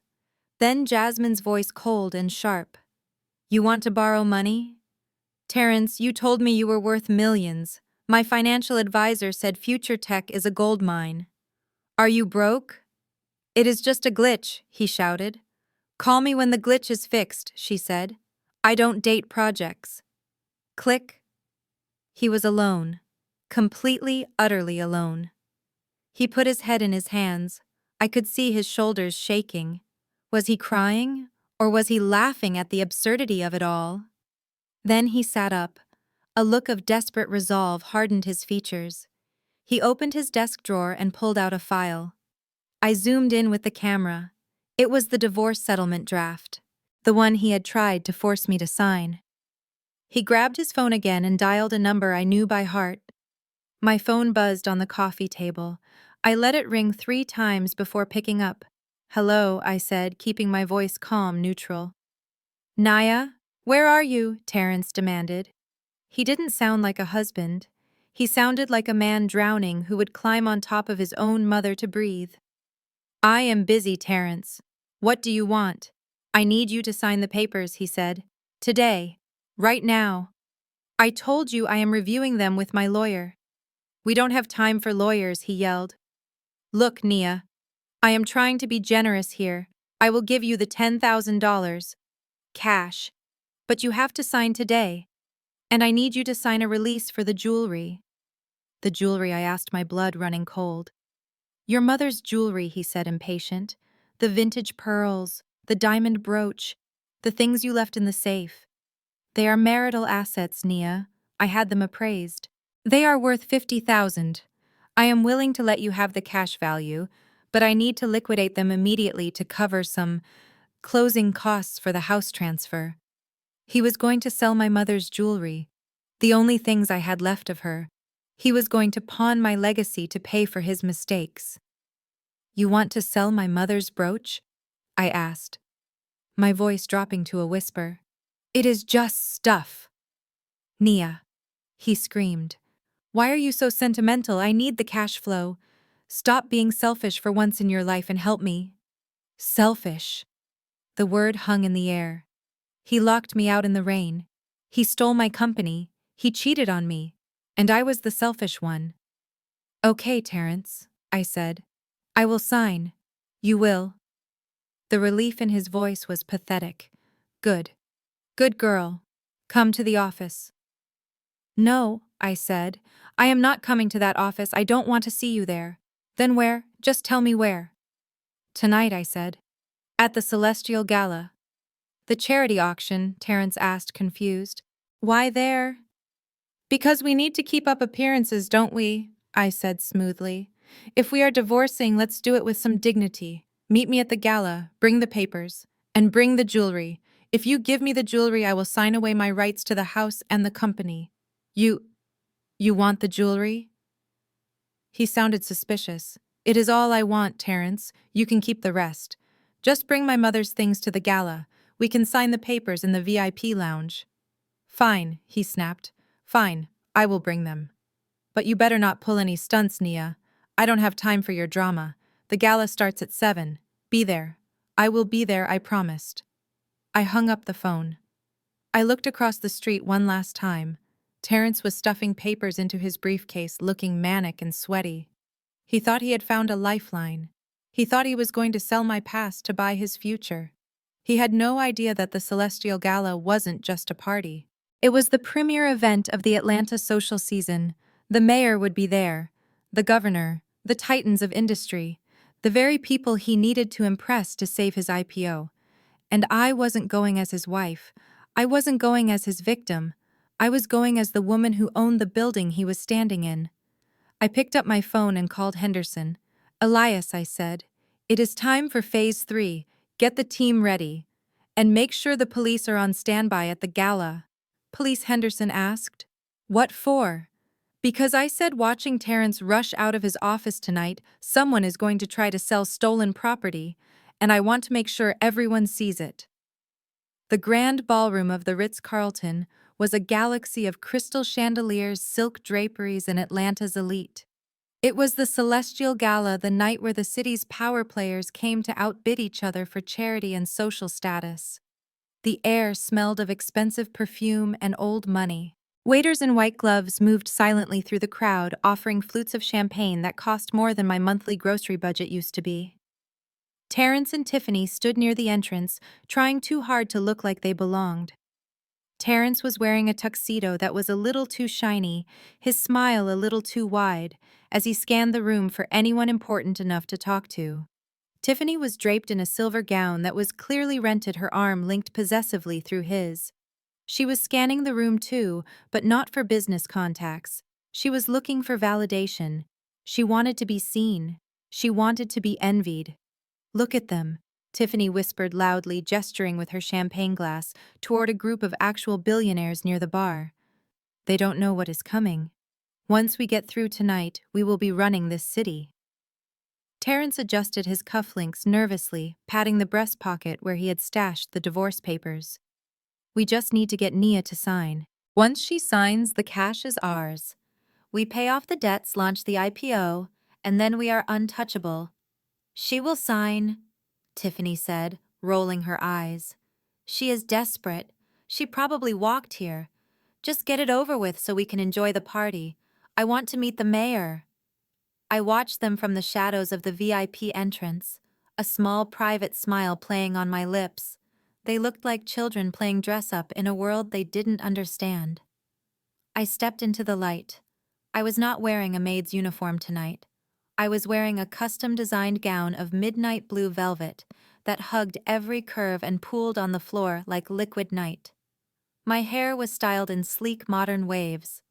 Around my neck, I wore a single massive sapphire pendant, a piece from my mother's collection that Terrence didn't even know existed because I had never trusted him enough to show it to him. I walked toward them, my heels clicking a steady rhythm on the marble floor. Heads turned as I passed. People stopped talking. The air in the room seemed to shift, drawn toward the new gravitational pull I had created. Tiffany saw me first. Her eyes widened, not with recognition, but with shock. She nudged Terrence so hard he spilled his drink. Terrence looked up. He froze.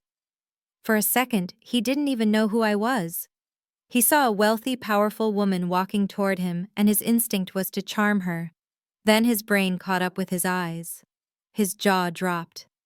Nia, he choked out. Well, look at you, Tiffany sneered, recovering quickly. Did you rob a costume shop? Or did you spend your severance pay on a rental dress? You look ridiculous. I stopped in front of them. I didn't say a word. I just looked at them. I let my gaze travel over Terrence's sweaty forehead, over Tiffany's cheap jewelry, over the fear hiding behind their arrogance. "What are you doing here?" Terrence hissed, looking around nervously to see if anyone was watching. "This is a black tie event, Naya. Tickets are $5,000 a plate. You can't afford to breathe the air in here." "I am here to sign Terrence," I said, my voice cool and calm. "Remember, you invited me. I told you to meet me in the lobby, not crash the ballroom. Tiffany, call security. Get this trash out of here before she embarrasses us in front of the mayor." Tiffany raised her hand, snapping her fingers at a passing security guard. "Hey, you! Yes, you. We have a crasher. This woman is trespassing. Remove her immediately." The guard, a burly man with an earpiece, walked over. He looked at Tiffany, then at Terrence, and finally at me. His face softened into a look of profound respect. "Good evening, Ms. Williams," he said, bowing his head slightly. "It is an honor to have you with us tonight. The board is waiting for you at the head table." Tiffany's mouth fell open. "What, do you know who she is?" "She is a nobody. She is his ex-wife. She used to clean his house." The guard ignored her. He spoke into his wrist microphone. "Eagle 1 to base. The chairwoman has arrived. Escort her to the dais." Chairwoman Terrence squeaked. Before they could process what was happening, the crowd parted. A group of distinguished men and women, the gala committee, the city council members, the people Terrence had been dying to meet all night, walked toward us. Leading them was none other than Arthur Sterling, the bank manager, looking dashing in a tuxedo. "Ms. Williams," Sterling said, extending his hand. "We were worried you wouldn't make it. The auction can't start without you." I took his hand. "Thank you, Arthur. I wouldn't miss it." Terrence grabbed my arm. "What is going on, Nia? Who are these people? Why are they talking to you?" Sterling looked at Terrence's hand on my arm. His expression turned icy. "Remove your hand from the chairwoman, Mr. King," Sterling said quietly, "or I will have you removed from the building." Terrence snatched his hand back as if he had been burned. "Chairwoman. Chairwoman of what?" "Of the Otis Williams Charitable Trust," Sterling said, "the primary sponsor of tonight's gala, and the owner of the building we are currently standing in." Terrence stared at me. His eyes were wide, glassy with confusion. "Otis Williams. Your dad, the barber." "My father was a man of many talents." "Terrence," I said, smoothing my gown. "And one of them was investing. He bought this hotel 30 years ago. You own the Ritz?" Tiffany whispered, her face pale. "I own the land," I corrected, "and the trust owns the hotel.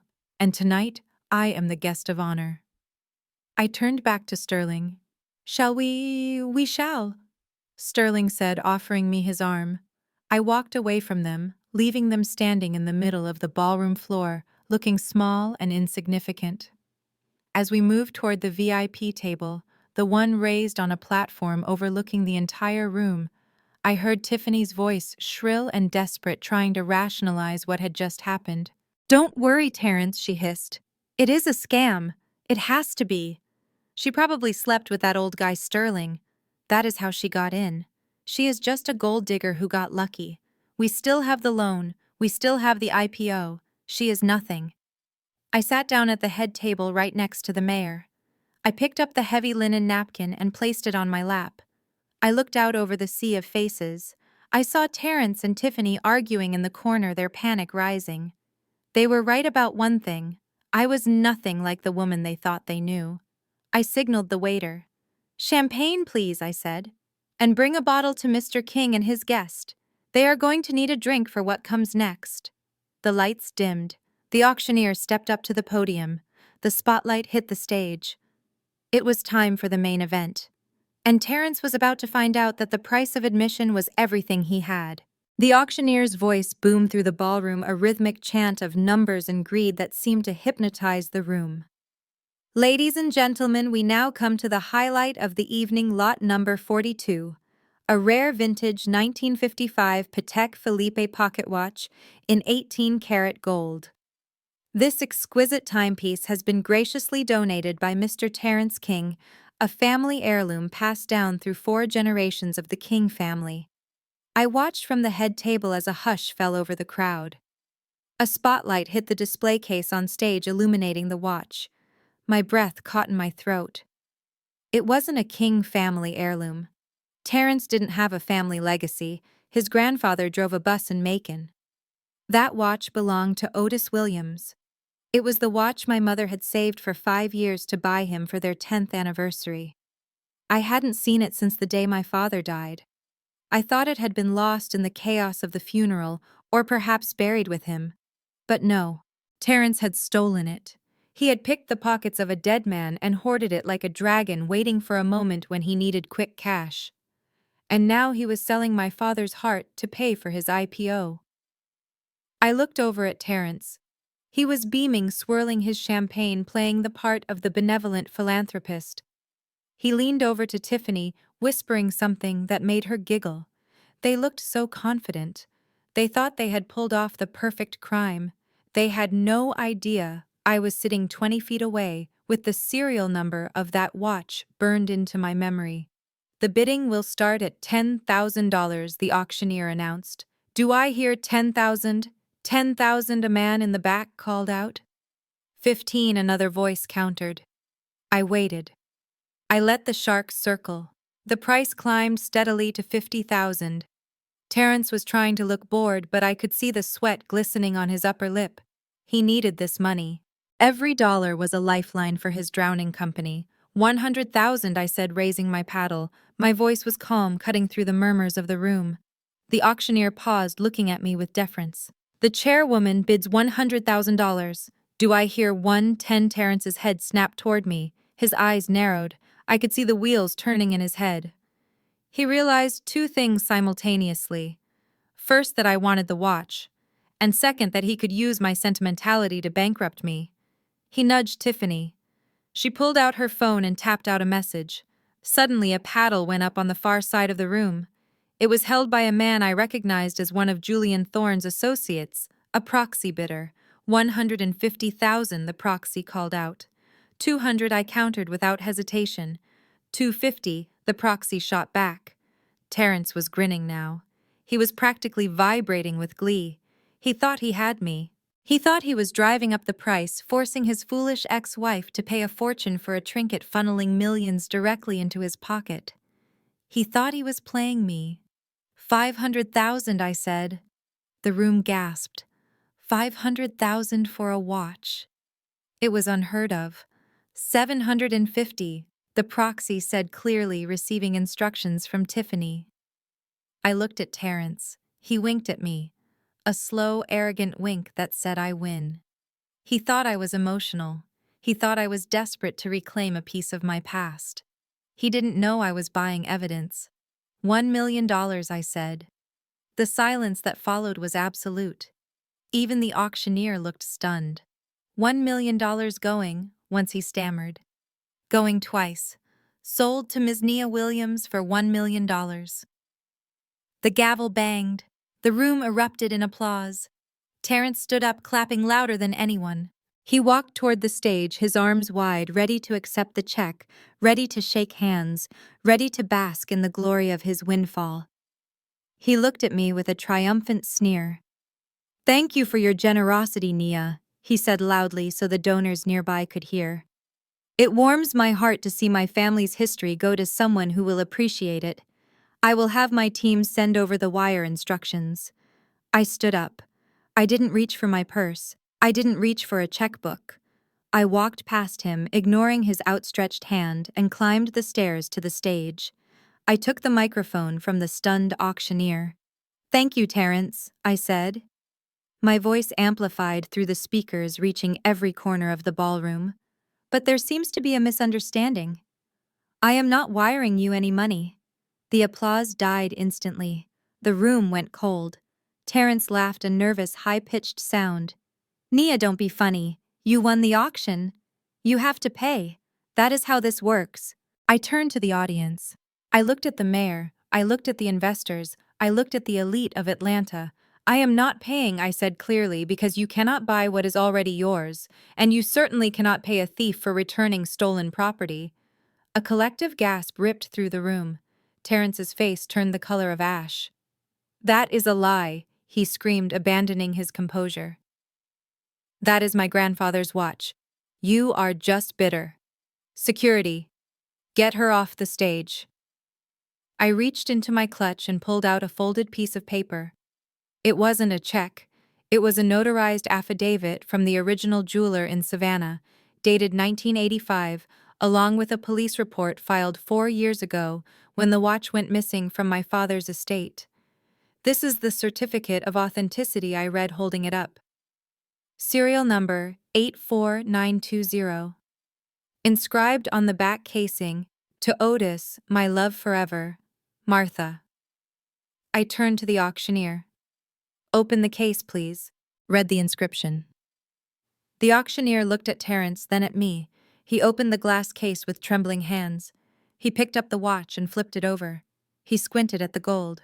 It says, "To Otis, my love forever, Martha," he read into the microphone. The room exploded into whispers. Terrence looked like he was going to vomit. He looked for Tiffany, but she was already inching toward the exit, trying to distance herself from the blast radius. "This item was stolen from the estate of Otis Williams 4 years ago," I announced. "The man standing before you. Mr. Terrence King embezzled it, hid it, and tonight attempted to sell stolen goods across state lines at a charity event. That is not philanthropy.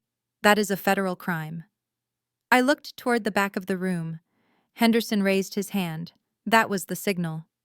The double doors swung open. 4 officers from the Atlanta Police Department's Economic Crimes Unit marched in. They weren't wearing tuxedos. They were wearing badges and grim expressions. They walked straight down the center aisle, the crowd parting like the Red Sea. Mr. King, the lead detective, said, stepping onto the stage, "We need to take possession of this evidence. And we have a few questions regarding the provenance of this item and several other assets listed in your IPO disclosure." Terrence backed away, his hands raised. "This is a mistake. She is lying. She planted it. I am a CEO. You can't do this to me here."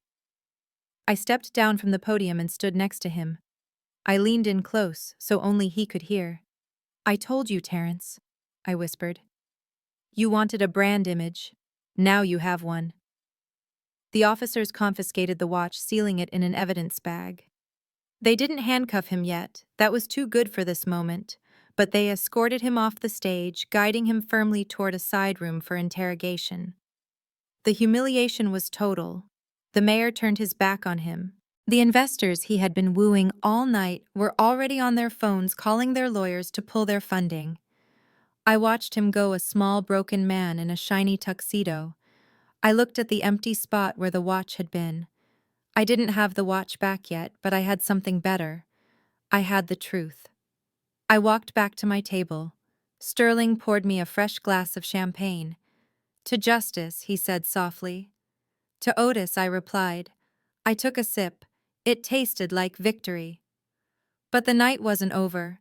Terrence was ruined socially, but he still had the company. He still had the house.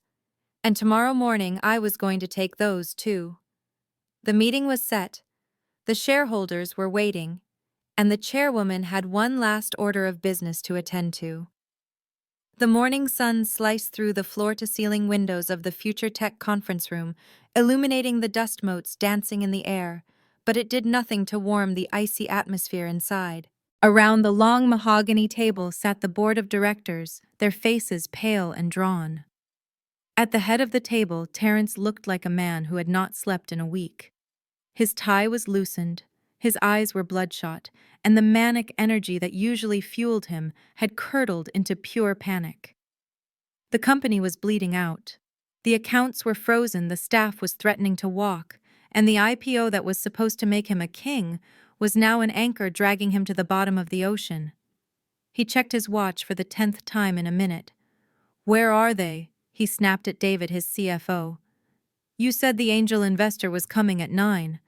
If we don't get that capital injection by noon, the servers go dark.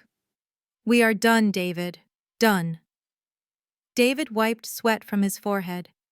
They are here, Terrence. Security just radioed up.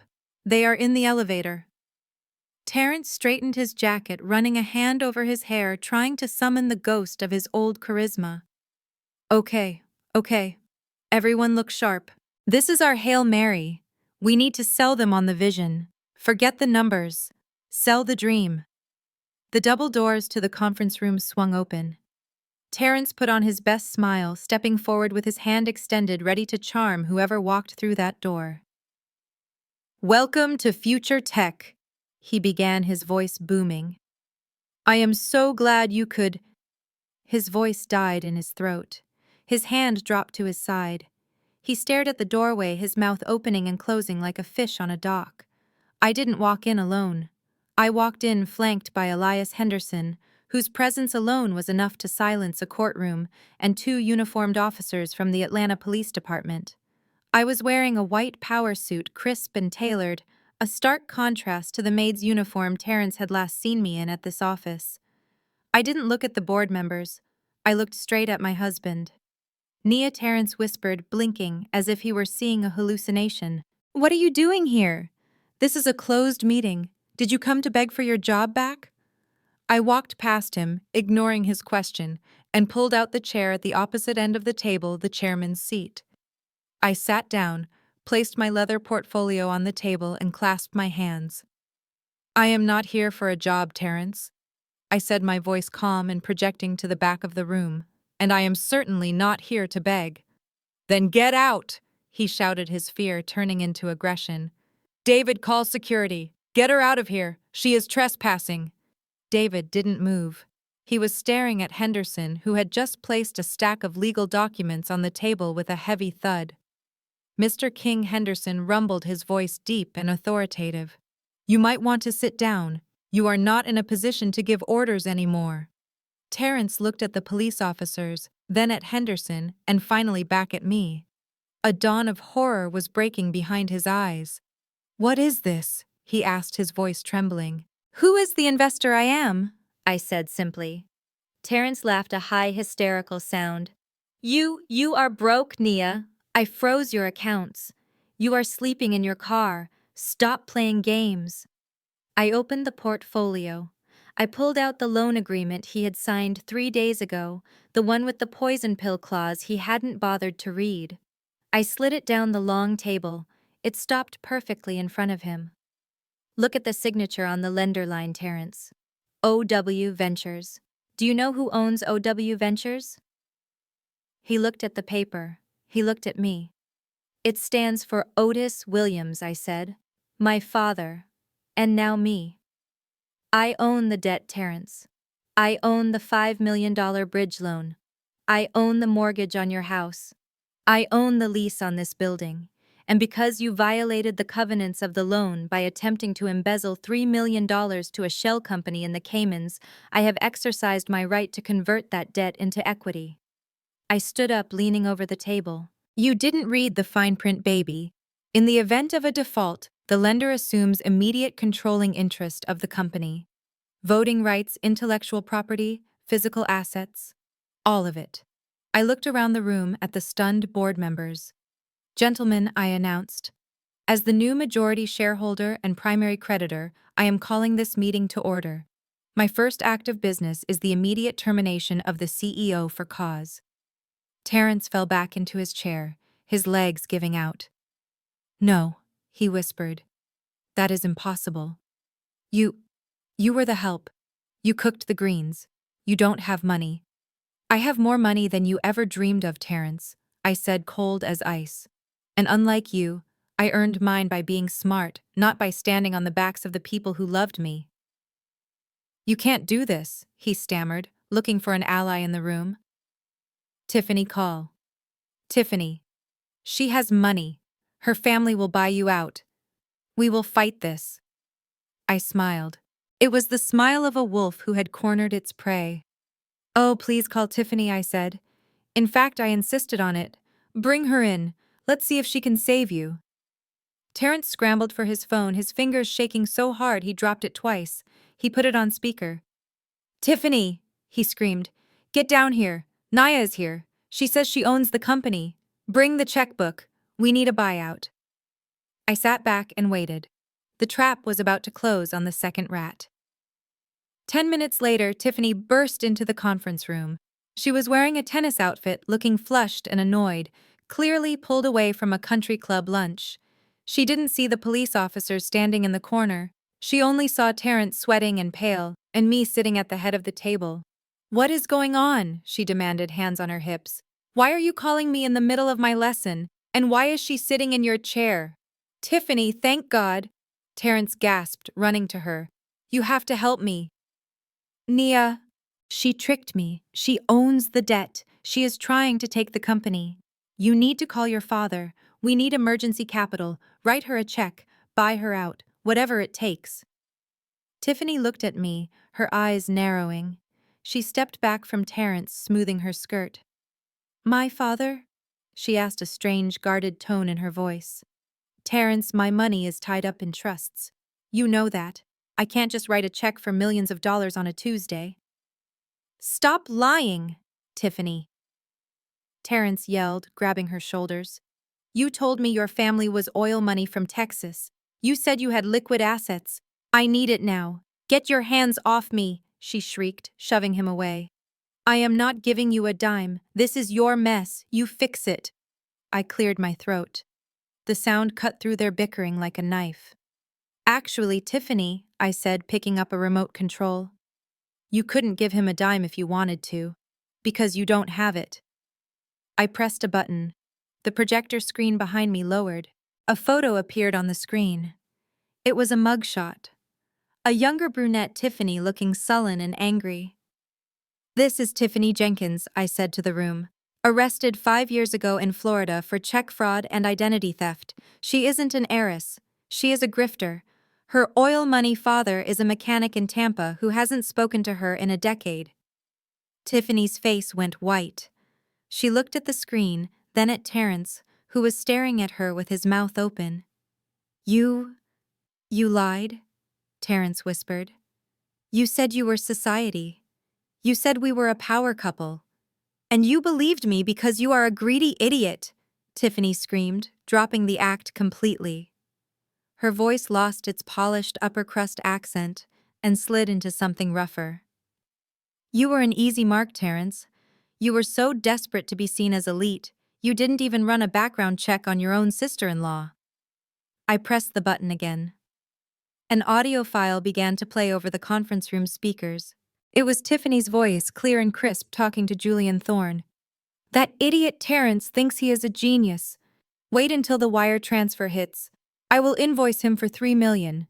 Once the money is in my offshore account, I will hand over the rest of the code to you." The room was deadly silent. Terrence looked like he had been shot. He looked at Tiffany with a mixture of hatred and heartbreak. "You were stealing from me," he rasped. "You were sleeping with Julian." "I was cashing out," Tiffany yelled. "Future Tech is a sinking ship. I was just grabbing a life raft." I nodded to Henderson. He signaled the police officers. They stepped out of the shadows, handcuffs glinting under the fluorescent lights. "Tiffany Jenkins," the officer said, stepping forward. "We have a warrant for your arrest on charges of corporate espionage, wire fraud, and grand larceny, and we have the logs from the bank transfer you attempted yesterday."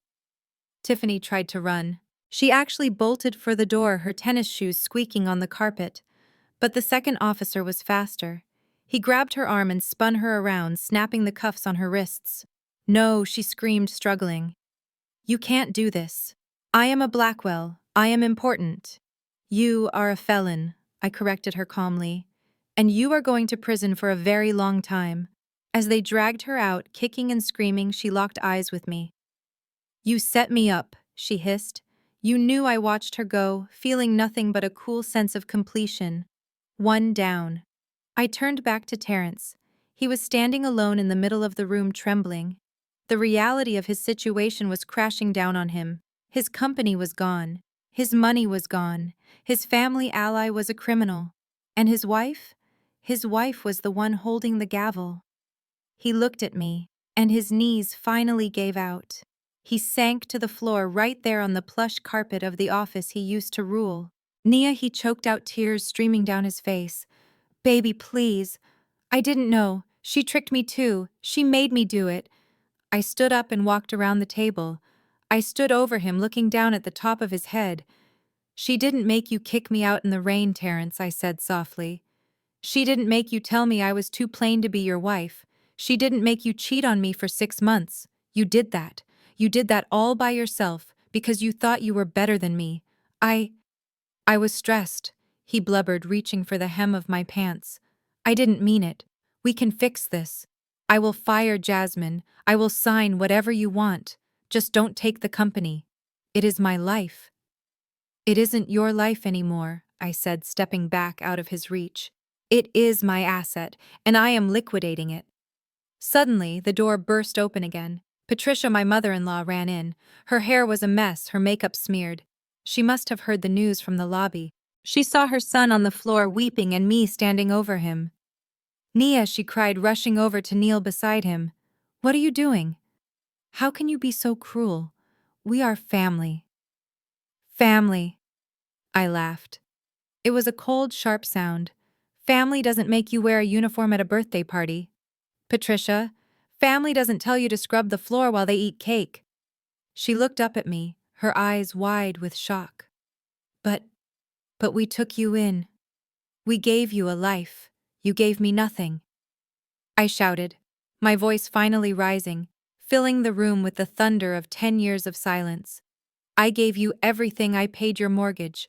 When Terrence was broke, I cooked your meals, I cleaned your house, and you treated me like a dog. I took a deep breath, smoothing my blazer. And now I am calling the debt due. Patricia. You remember when you told me I didn't fit the brand? You were right.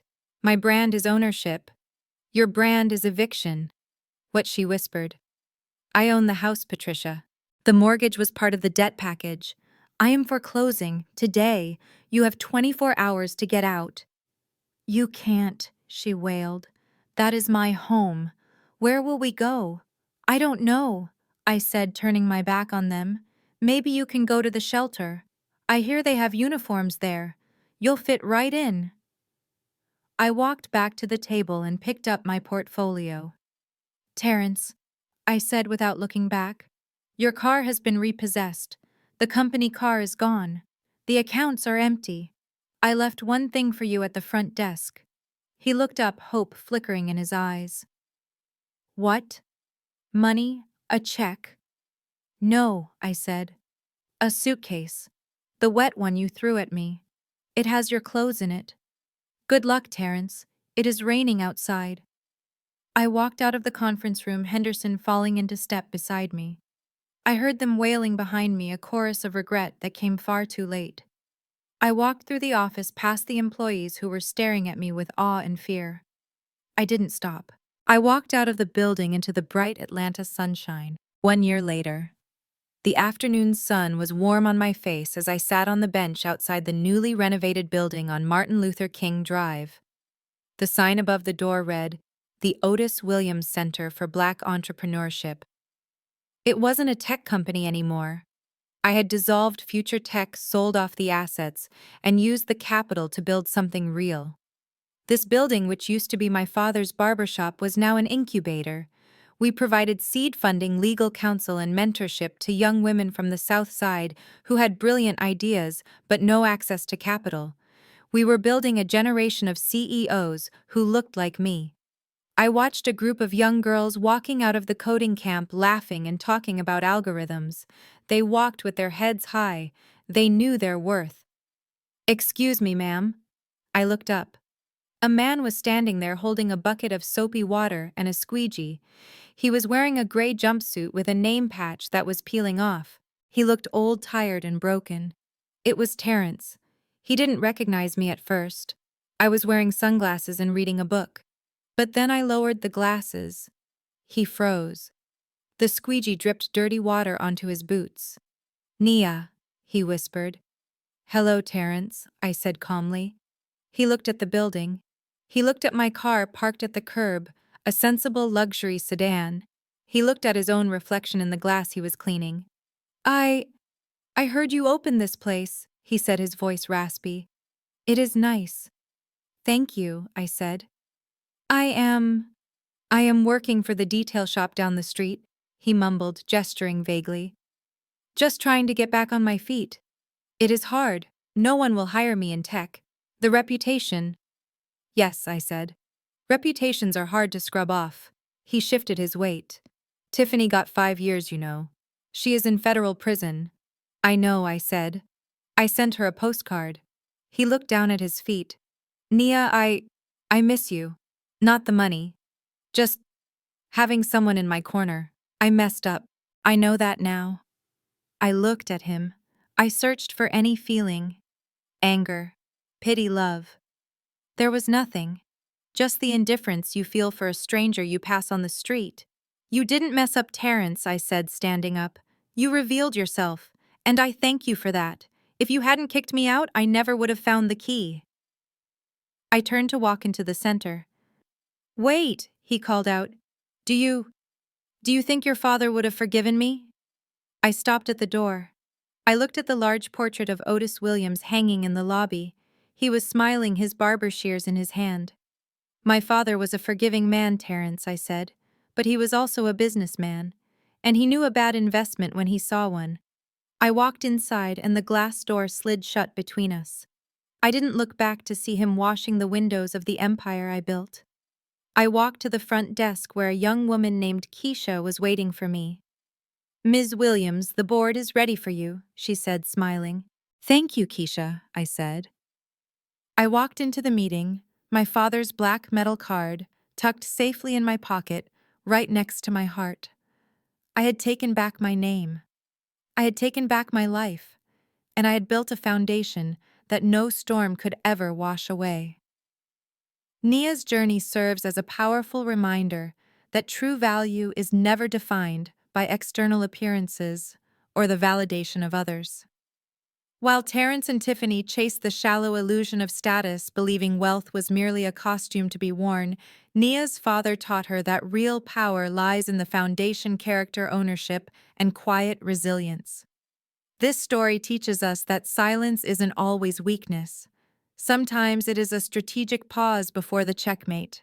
Ultimately, the greatest revenge isn't just stripping your enemies of their assets, but building a legacy of integrity that they never had the vision to imagine.